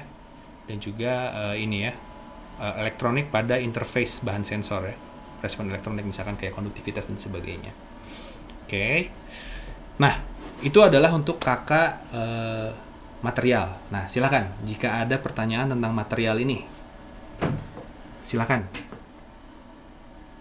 Mungkin ada yang tertarik ya dengan material. Oke, Sabata nih. Wah, Sabata aktif banget nih. Silakan Sabata. Permisi Pak, mau bertanya nanti. Ini terkait kuantum ya. Di Indonesia ini terkait mungkin apakah sudah ada komputer kuantum gitu, karena setahu saya yang pesat itu mungkin di Amerika, di Eropa gitu yang pengembangan komputer kuantum. Kalau di Indonesia sendiri bagaimana? Waduh, saya nggak bisa jawab nih. Mungkin saya tanya dulu ya. Pak, ada nggak Pak komputer kuantum, Pak? Belum ada ya. Tapi kita, ntar saya tanya lagi ya. Tapi kita ada guest lecture ya. Cica tuh dari mana sih? Nah, kalau jadi tadi kata Bapak di ruang sebelah ya, device-nya belum ada, tapi research-nya kita sudah mulai ya. Dan juga kita, karena alumni-alumni kita tuh ada yang bekerja juga di research center di luar ya, yang berhubungan dengan komputer kuantum gitu, komputasi kuantum, itu ada namanya Kak Cica ya. Kak Cica itu, Cica namanya, dia itu memberikan guest lecture ya ke kita semua yang ada di Indonesia tentang komputasi kuantum dan kuantum apa ya, komputer ya. Bagaimana sih kita membuat sebuah perhitungan gitu dengan komputer kuantum ya. Tapi itu ya masih di sana dan dia posisinya di Amerika ya. Jadi beberapa dari lulusan kami pun itu berkuliah di luar negeri dan menjadi researcher di sana ya. Sehingga nanti mereka juga bisa sharing ke kita gitu untuk teknologi-teknologi baru atau ilmu-ilmu baru yang bisa di-sharing gitu ya, yang bisa kita juga ikutan gabung dalam penelitiannya gitu. Oke, begitu Sabata. Ya baik Pak, terima kasih. Oke. Apakah KKMFM juga merancang chip semikonduktor untuk prosesor? Nah, kita justru membuat bahannya ya, bahan semikonduktornya itu ya. Kalau misalkan routingnya, bikin IC-nya ya, jalur-jalurnya itu di elektro ya yang buat. Oke.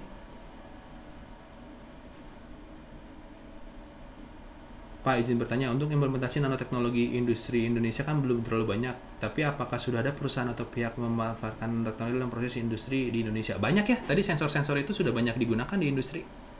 Yang tadi ya, yang gas gitu. Ya mungkin kalau misalkan kayak bahan-bahan oleofobik ya? Pak, yang anti air itu Pak? Oleofobik, bukan ya? Oleofobik apa ya? Nggak tahu ya. Jadi sudah banyak digunakan ya di industri di Indonesia begitu. Apakah kakak material TF mirip dengan kakak teknik material di FTMD? Waduh, kalau saya kayaknya FTMD lebih ke polimer ya, keramik gitu.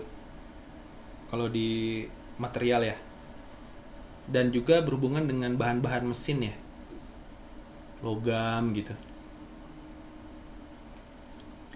Begitu? Mungkin ini Muhammad Farhan Firdaus, silakan. Ya Pak, perkenalkan saya Muhammad Farhan Firdaus, mau nanya, mungkin di Indonesia atau mungkin secara khusus di ITB, teknik fisika udah ada kerjasama kayak di bidang militer gitu aja sih Pak. Untuk bidang militer ya? Iya Pak. Untuk bidang militer, ini khusus untuk KKMFM atau semuanya? Iya Pak, khusus Pak. Khusus untuk MFM, material? Iya Pak. Saya nggak tahu ya. Atau undisclosed kali ya ini? belum ada ya. Kalau di ITB itu yang saya tahu material itu justru dari biologi ya, yang bikin rompi anti peluru ya. Pakai apa ya bahannya ya? Kemarin tuh yang dapat prima itu, Pak. Itu jadi dapat yang untuk Untuk vest ya. Untuk vest gitu. Oke, kalau yang dari kakak lain banyak ya, yang misalkan kayak Fisbang itu sama Pindad ya, bikin apa ANOA biar nggak ribut gitu di dalam, jadi biar tentara tuh kalau masuk ke ANOA nggak bising gitu ya, itu udah. Oke. Untuk kakak material fungsional maju, saya lihat teknik fisika hanya memiliki sedikit mata kuliah. Masa sih? Banyak ini. Nih, ini tingkat sarjana ya. Laser optik, teknik optika karakteristik material, simulasi sains material, termodinamika statistik, dan ini tidak terbatas di S1 ya. Jadi kalau di teknik fisika kita bisa ngambil kuliah yang yang nomornya 5 ya, diambil di S1 bisa. Begitu. Banyak ya.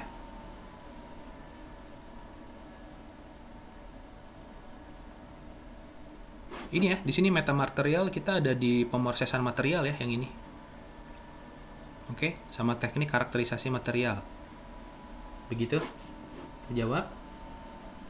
Ya, ini tadi nanya apakah mana kuliah yang mendukung kakak fungsional maju ya. Di sini banyak nih. Oke. Kita maju ya. Udah ya, ini udah. Waduh, bentar lagi. Kita maju, selanjutnya adalah kita masuk ke kakak instrumentasi dan kontrol ya. Nah, kakak instrumentasi dan kontrol itu adalah urutannya seperti ini ya. Jadi sebenarnya kita mulai dari fenomena fisis ya. Jadi fenomena fisis, terus bagaimana cara kita mengukur ya dan mengambil data. Nah, itu adalah instrumentasi ya. Bagaimana kita mengukur dan mengambil data. Nah, lalu kita lakukan data processing dan komputasi. Ya, nah data processing ini bisa berupa perhitungan kontrol yang optimal misalkan ya, atau misalkan kita bisa mengukur juga secara artificial intelligence ya. Datanya apa, terus kita cari ini kesimpulannya apa dari data yang kita ukur ya. Nah nanti bisa kita berikan data itu berupa numerical data, graphics atau grafik ya, grafik trend gitu, atau gambar. Nah dari sini ya, dari proses ini kita bisa memodelkan sistem yang kita tahu gitu ya. Makanya tadi kenapa di perbankan juga bisa masuk ya, karena kalau kita bisa tahu physical fenomenanya seperti apa, lalu kita bisa mengukur ya, terus kita bisa memprosesnya, kita jadi tahu gitu. Oke, kelakuan dari sistemnya apa gitu ya. Sehingga nanti bisa kita lakukan ada 3 ya. Ada yang kita kontrol yang mau seperti apa. Kalau misalkan memang fisis, misalkan seperti industri gitu ya, seperti proses gitu, pabrik. Atau kalau misalkan berhubungan dengan policy ya, bisnis dan manajemen juga bentuknya berarti menjadi aksi kontrolnya adalah kebijakan gitu ya yang terjadi di sini. Oke, jadi itu instrumentasi dan kontrol ya. Jadi kita mengukur dan bagaimana mengatur kelakuan dari fenomena fisis ini, itu adalah instrumentasinya ya. Lalu yang kedua adalah bagaimana kita memodelkan dan mengontrol ya, aksi apa yang cocok untuk si sistem ini. Nah, di sini yang ingin saya highlight adalah ini ya. Jadi kita masuknya di instrumentasi dan kontrol di teknik fisika itu adalah instrumentasi industri dan teknik kendalinya dari industri. Jadi kebayang kalau kita punya pabrik besar gitu ya, kita kan harus mengendalikannya ya. Nah, gimana caranya kita mengukur titik-titik yang penting ya, produknya yang di mana, kita ukur juga biar produknya sesuai dengan yang diinginkan gitu, dan kita mengontrol semua prosesnya gitu ya di dalam sana gitu ya. Dan pabriknya kan nggak cuman misalkan 100 meter kali 100 meter ya, itu bisa berkilo-kilometer gitu ya besarnya begitu. Nah, lalu juga kita melakukan research di optik dan imaging instrumentation ya. Jadi instrumentasi optik dan imaging itu dilakukan. Terus juga ada sinyal dan image pengukuran berdasarkan ini. Itu ada non-destructive dan non-invasive measurement. Maksudnya apa? Ada beberapa bahan yang kalau kita ukur misalkan ya, pakai sensor yang ada energi listriknya, mungkin akan meledak ya. Karena misalkan dia bahannya itu misalkan nggak mungkin kalau pakai listrik diukurnya ya, yang nempel gitu di depan sana. Mungkin kita harus non-destructive. Misalkan pakai apa? Pakai gelombang suara ya. Jadi tadi gelombang suara bukan cuma dipakai di fisika bangunan aja, kita bisa juga ukur misalkan aliran minyak gitu ya, kita bisa pakai gelombang suara tuh ultrasonik untuk mengukur si kecepatannya. Oke, misalkan kita mau pakai ultrasonik untuk ngedeteksi jarak sebuah barang gitu ya, atau benda gitu, pakai efek Doppler misalkan ya, transit time, kita bisa juga mengukur pakai itu. Oke, terus juga misalkan kita mau melihat kalau ada teknik sipil gitu ya, bikin beton, terus dalamnya rata nggak ya hasil betonnya, kan kalau mau ngecek nggak mungkin kita potong, bener nggak sih? Pasti harus kita deteksi dengan sensor yang nggak merusak ya, non destruktif. Misalkan pakai tadi juga ya, pakai ultrasonic gitu, kita petain, oh di sini nggak ada yang berlubang, di dalamnya nggak ada bubble misalkan ya di si betonnya begitu. Ya terus juga aplikasinya kemana nih yang non invasif ini ya? Dia juga bisa ke medical ya. Kayak misalkan kita kalau lagi, contohnya tuh kalau ronsen ya, itu kan kita tuh non destruktif ya. Jadi kita nggak merusak apapun tapi melewatkan gelombang. Tapi mungkin itu destruktif juga ya kalau jangka panjang. Nah, misalkan MRI ya, CT scan gitu ya, itu kan non destruktif. Jadi kita bisa melewatkan saja gelombangnya, terus kita ambil berkasnya ya, diukur seperti apa keadaan dari barang yang kita ukur gitu ya, atau badan atau tubuh yang kita ukur. Oke. Nah, kalau dari sistem instrumentasi kontrolnya sendiri, ini kita banyak sekali yang kita kita kembangkan di sini ya, mulai dari fotonik, dari segi komputasi, sistem kontrol dan sebagainya itu. Lalu akan masuk ke yang luar ini ya, yang mungkin sering kalian dengar ya, instrumentasi medik, oke, sistem persinyalan dan otomasi ya, kontrol otomasi, robotika dan sebagainya, makin keluar lagi. Nah, di sini nih ya, aplikasi domain yang bisa kita aplikasikan. Pertama ya, dari segi kemaritiman ya, kita bisa membuat sistem yang untuk mendeteksi misalkan berapa banyak ikan gitu ya, secara maritim gitu. Terus bagaimana kondisi terumbu karang, itu kan pakai sensor ya, pakai sensor sonar gitu. Nah, itu juga kita belajar di sini ya, di instrumentasi pengukuran. Oke. Transportasi ya, misalkan kayak kereta api, ada sinyal-sinyal kereta api ya. Terus juga bagaimana dia, misalkan dari Bandung, Jakarta double track ya, sampai Bandung jadi single track. Terus sampai Bandung jadi double track lagi, terus ke Jawa jadi single track ya. Nah, itu kan harus ada sinyal yang bisa mengatur penjadwalan dengan baik ya. Kita juga belajar itu. Lalu juga aplikasinya ya, dan kesehatan obat ini di instrumentasi medik gitu. Ya, terus teknologi informasi dan komunikasi dari pengukuran ini ya, dari optik dan citra, misalkan kita mau face recognition dan sebagainya bisa juga ya, ultrasonik dan pemetaan, ini juga untuk pertahanan keamanan dan sebagainya ya, energi masuk ya, pangan dan pertanian juga masuk ya, terus penanggulangan bencana ya, kita masuk, misalkan kita mau mencari search and rescue mission misalkannya pakai robot gitu ya, untuk mendeteksi banyak korban begitu. Dan juga jelas industri proses dan manufaktur ya. Ini adalah dari segi instrumentasi dan kontrol. Nah, lalu ya, ini adalah beberapa teknik pengontrolan yang kita lakukan ya. Ada advanced process control ya, robust control, adaptive control, safety system ya, metering system dan custody transfer. Nah, yang bawah ini untuk jual beli minyak dan gas ya.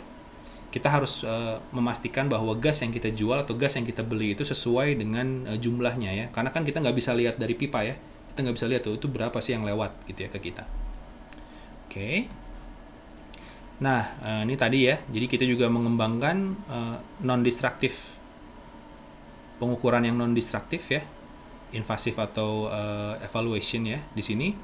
Nah, kita juga mengembangkan ini ya, salah satunya ya, ultrasonic based ya, si non-destruktif tadi untuk inspeksi dari crude palm oil ya.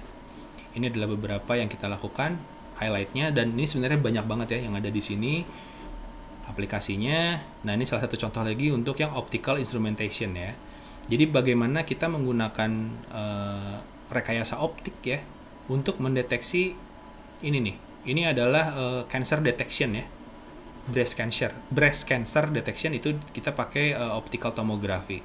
Oke, pemetaan citra dengan menggunakan tadi ya, optical. Oke.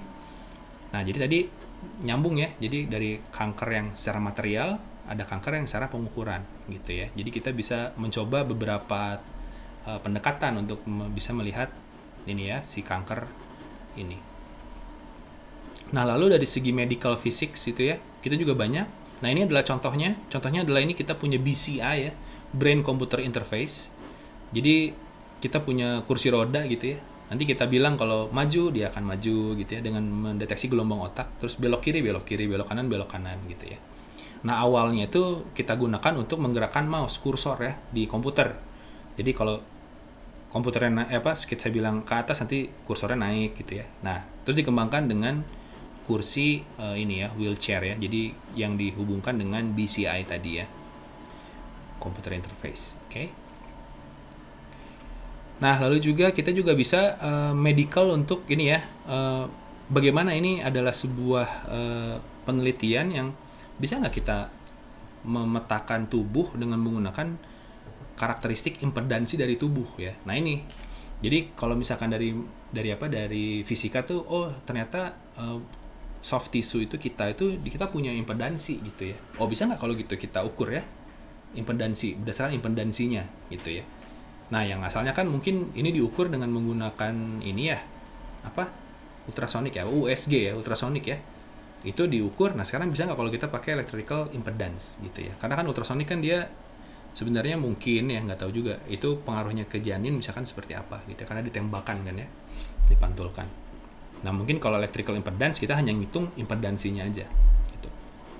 Oke, dan ini bukan di strum ya, bukan dikejutkan gitu, ini pakai yang sangat kecil ya si arusnya arus kecil sekali, jadi nggak kerasa lah.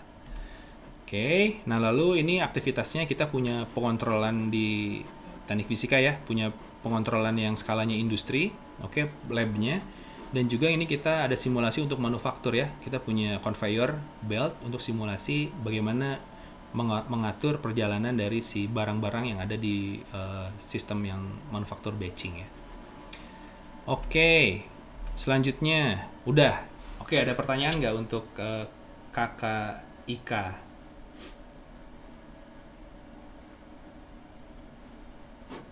Oke, apa nih? Oke, ada pertanyaan Pak. Sedetail apa kakak Ika mempelajari robotika dan mekatronika, dan apa perbedaan dengan yang dipelajari teknik mesin ITB dan STAY? Oke, itu ya pertanyaan satu. Kalau yang dari mesin itu akan belajar tentang mechanical-nya ya, misalkan seperti motor gitu. Terus misalkan pergerakan, degree of freedom ya, itu dipelajari oleh teknik mesin. Lalu STAY itu akan belajar tentang bagaimana sistem mengontrolnya ya. Misalkan ada motor terus dikontrol gimana caranya biar bisa bergerak begitu ya. Nah, kalau di KKIK itu kita melihatnya semua sebagai kesatuan ya. Jadi kita kan belajar sensornya ya. Bagaimana karakteristik sensor apa yang kita pakai supaya lebih tepat misalkan pengukurannya. Terus aktuator apa yang kita pakai. Jadi kita melihat dari ujung ke ujung ya. Jadi kalau misalkan mesin dia ngelihatnya dari sini ya, dari bagaimana mendesain fisiknya ya, lalu mengaplikasikan sensor itu dan sensor program kontrolnya sama aktuatornya itu teknik fisikanya.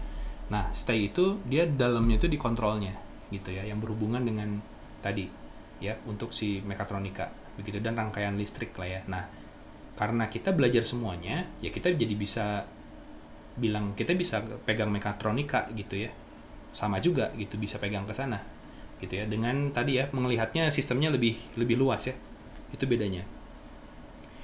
Nah terus perbedaan control engineering yang dipelajari di KKIK dan yang dipelajari di sistem kendali dan komputer STAY ITB. Nah ini saya belum, kalau sistem kendalinya sepertinya sih mungkin pendekatannya yang beda ya, karena kan kita pendekatannya ke sistem fisis yang besar ya.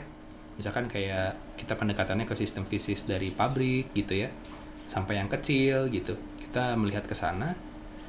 Dan saya nggak tahu nih kalau misalkan di STAY, kalau misalkan di teknik komputernya mereka buat apa ya, saya juga belum pernah lihat lihat penelitiannya jadi saya nggak bisa jawab ya untuk itu.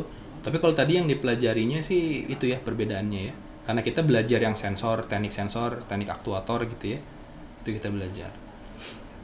Sejauh mana teknik fisika ITB mempelajari machine learning dan AI? Apa perbedaannya dengan yang dipelajari teknik informatika ITB? Objeknya ya. Kita objek machine learningnya beda dengan yang di teknik informatika ya, datanya.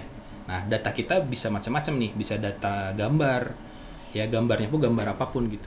Ataukah data fisik yang ada di pabrik gitu ya, ataukah data fisik yang ada di tadi pengukuran-pengukuran yang kita punya ya, kayak suara. Tadi kan yang speech recognition itu adalah sebenarnya data dari data suara ya, yang kita campurkan antara pengolahan sinyal sama machine learning gitu. Jadi bisa kita buat sebuah speech forensik tadi ya. Itu. Nah, itu mungkin yang berbeda. Nah, tapi mungkin dari segi metode-metode AI-nya akan lebih banyak di teknik informatika gitu ya. Begitu. Tekniknya ya, kan banyak tekniknya tuh. Ada misalkan apa ya? Yang standar ya, misalkan kayak A-star, searching ya, yang gitu-gitu. Mungkin di teknik informatika lebih belajar dari awal ya, fundamental sejarah tuh. AI itu awalnya dari mana gitu ya. Itu mungkin mereka belajar ya lebih dalam tentang itunya. Izin bertanya Pak, apakah augmented reality juga aplikasi dari teknik fisika ITB? Masuk ya, dari yang pencitraan dan optik ya. Pengolahan citra dan optik itu augmented reality ya. Jadi bagaimana caranya kita mendeteksi objek yang ada di depan kita gitu ya. Misalkan ngedeteksi, oh ini plan, paling gampang tuh plan surface ya. Mana yang rata gitu ya, itu paling gampang. Deteksi itu salah satunya juga. Apa contoh augmented reality yang dibuat oleh teknik fisika? Itu kita dulu pernah buat simulasi ombak ya, simulasi ombak pakai partikel gitu untuk ngedeteksi ombak di plane gitu.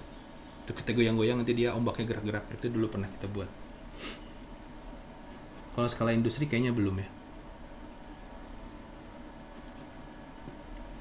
Izin bertanya Pak, apakah mahasiswa S1 teknik fisika ketika sudah memilih salah satu kakak, contohnya kakak material, bisa mengambil mata kuliah di kakak lain seperti kakak dari instrumentasi kontrol? Ya terserah ya, bisa aja, tapi lulusnya mungkin nggak akan tepat waktu. Mungkin jadi lulusnya 5 tahun gitu ya, nggak apa-apa sih kalau kalian pengen belajar mah. Gitu ya. Oke, apakah waste management bagian dari kontrol dari kakak instrumentasi dan kontrol juga? Pasti akan ada pengontrolan ya di waste management ini. Pengolahan limbah itu sebenarnya topiknya itu akan banyak di teknik kimia ya, sama teknik lingkungan gitu. Itu pengolahan limbahnya. Nanti kalau limbah berat ya teknik kimia ya. Nah, nanti di sini apakah bagian dari kontrol di kakak instrumentasi? Nah, nanti kita mensupport di bagian kendalinya. Bagaimana kita mengendalikan proses ya pengolahan limbah ini jadi lebih baik begitu. Oke.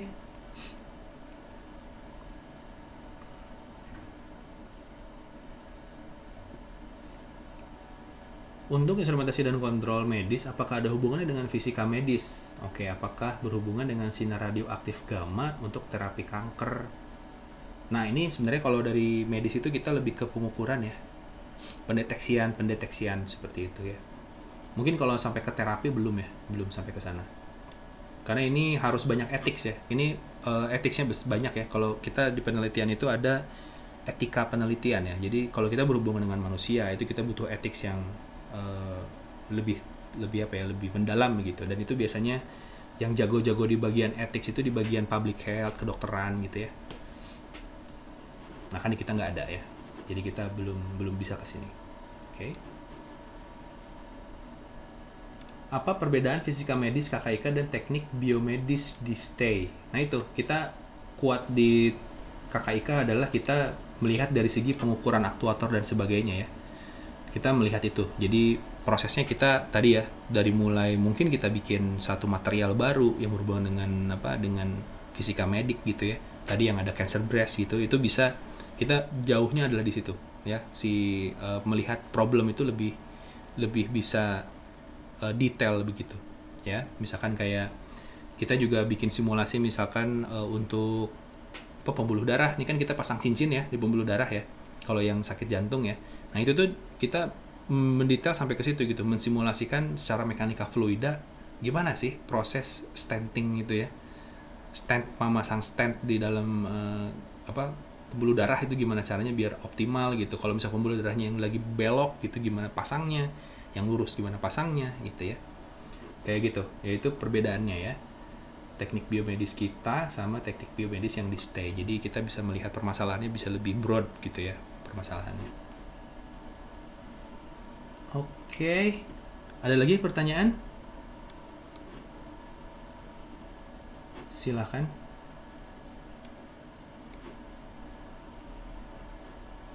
Kita juga nanti ada lab-labnya, saya liatin gambarnya. Oke, kita maju dulu ya. Ini adalah yang kakak yang terakhir, adalah kakak teknik fisika. Kakak teknik fisika ini adalah berfokus pada ini ya.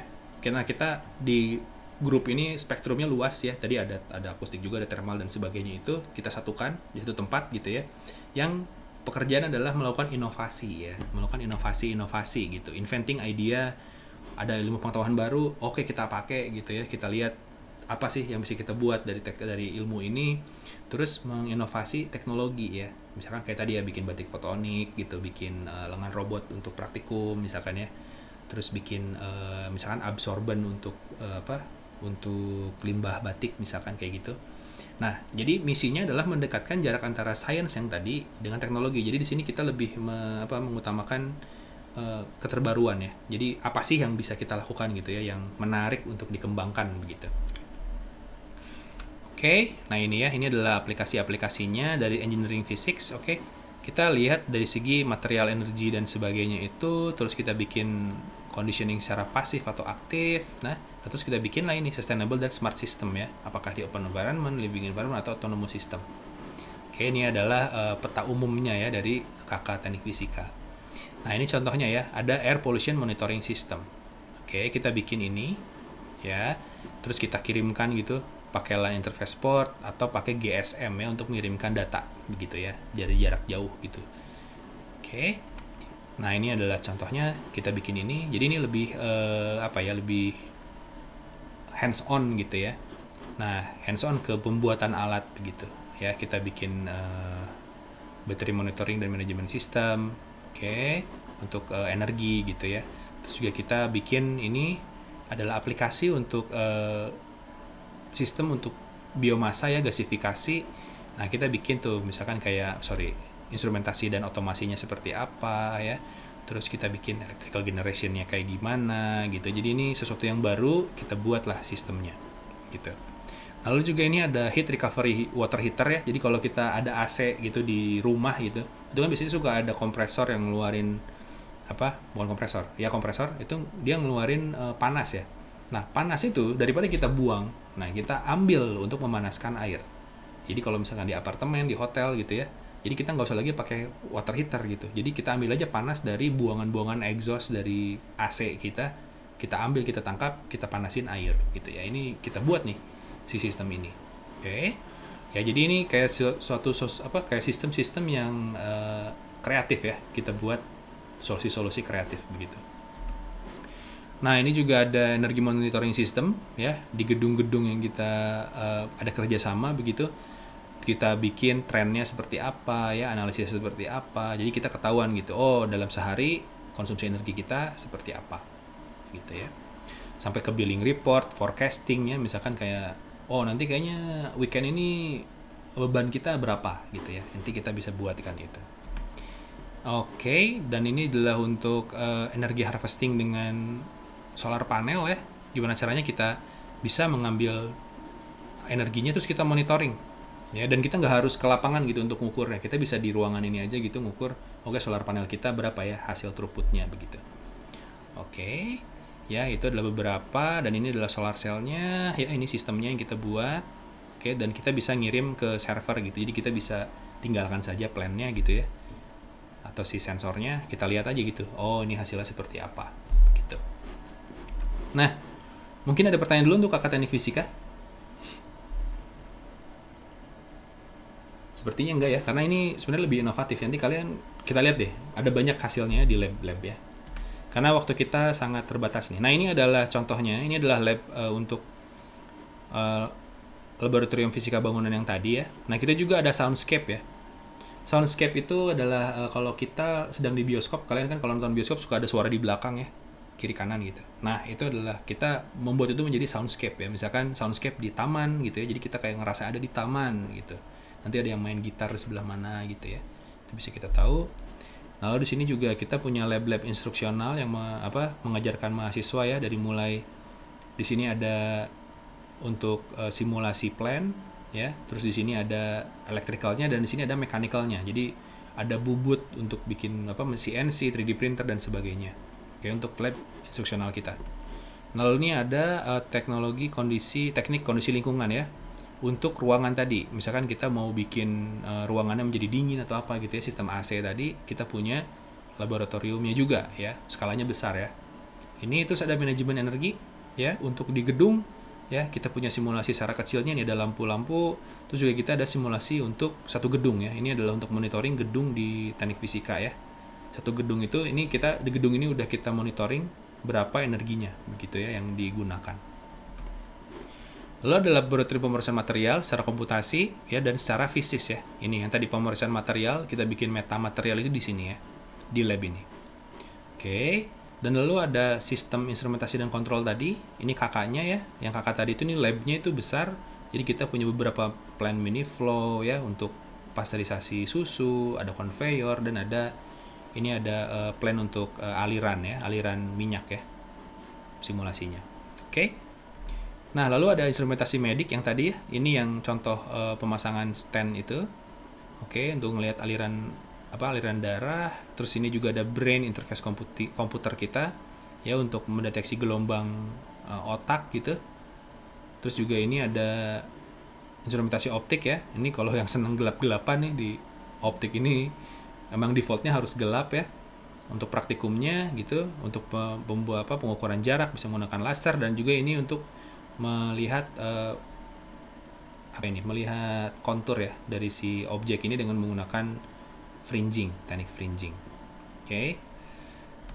Nah, lalu juga ini ya intelligent control, kita punya drone banyak ya. Kita punya drone untuk mendeteksi misalkan mau pakai apa gitu untuk mendeteksi posisi, misalkan objek gitu ya. Kita pakai drone juga banyak. Kita bahkan sampai mengikuti itu ya untuk di Pelindo. Ya, Pelindo untuk kontainer yang besar itu kita atur secara otonomus ya di pelabuhan. Dan juga ini untuk laboratorium ultrasonik untuk mendeteksi gelombang tadi ya, ultrasonik yang NDT, non-destructive test dan non-destructive evaluation tadi ya. Oke, dan ini yang tadi yang kreatif ya. Jadi di lab teknik fisika itu kita punya ini ya, kita bikin barang-barang. Ini ada robot angklung, ada batik fotonik ya, yang kita bisa batik itu jadi lebih cepat kering gitu ya. Terus juga ada ini lengan robot untuk praktikum ya. Oke, dan ini adalah untuk instrumentasi industri ya. Bagaimana cara kita mengontrol industri dengan menggunakan ini ya, alat-alat yang berskala industri ya. Oke, nah at a glance ya. Jadi teknik fisika itu kalau disimpulkan seperti apa? Ini seperti Tony Stark ya. Jadi Tony Stark itu dia inventif ya. Kenapa? Karena dia expertise di bagian matematik, fisik, dan chemistry dan computer science ya. Dan itu di teknik fisika kita belajar itu semua. Dan juga ditambah dengan expertise di electrical engineering sama mechanical engineering ya. Jadi dilihat dari ini kan fiksi ya, tapi kita merasa wah ini teknik fisika banget gitu ya. Kita belajar nanomaterial, kita tahu dia juga ya mengembangkan nanomaterial untuk suits-nya itu, untuk bajunya itu nanomaterial ya. Gimana dia bisa mengisi begitu, itu adalah nanomaterial. Nah, terus juga di sini dia lihat selanjutnya adalah banyak ke artificial intelligence dan quantum mechanics. Nah, ini adalah path yang teknik fisika sekarang ambil ya. Kita akan banyak bergerak ke artificial intelligence dan quantum mechanics sekarang yang lagi booming ya di masyarakat gitu. Nah, oke, jadi itu adalah tentang teknik fisika. Nah, oke, jadi kita bisa bilang Tony Stark ini ambasador teknik fisika ya untuk mengembangkan keilmuan ke depannya. Oke. Ada pertanyaan sebelum saya akhiri karena sudah jam 12 kurang 10. Silahkan. Feel free.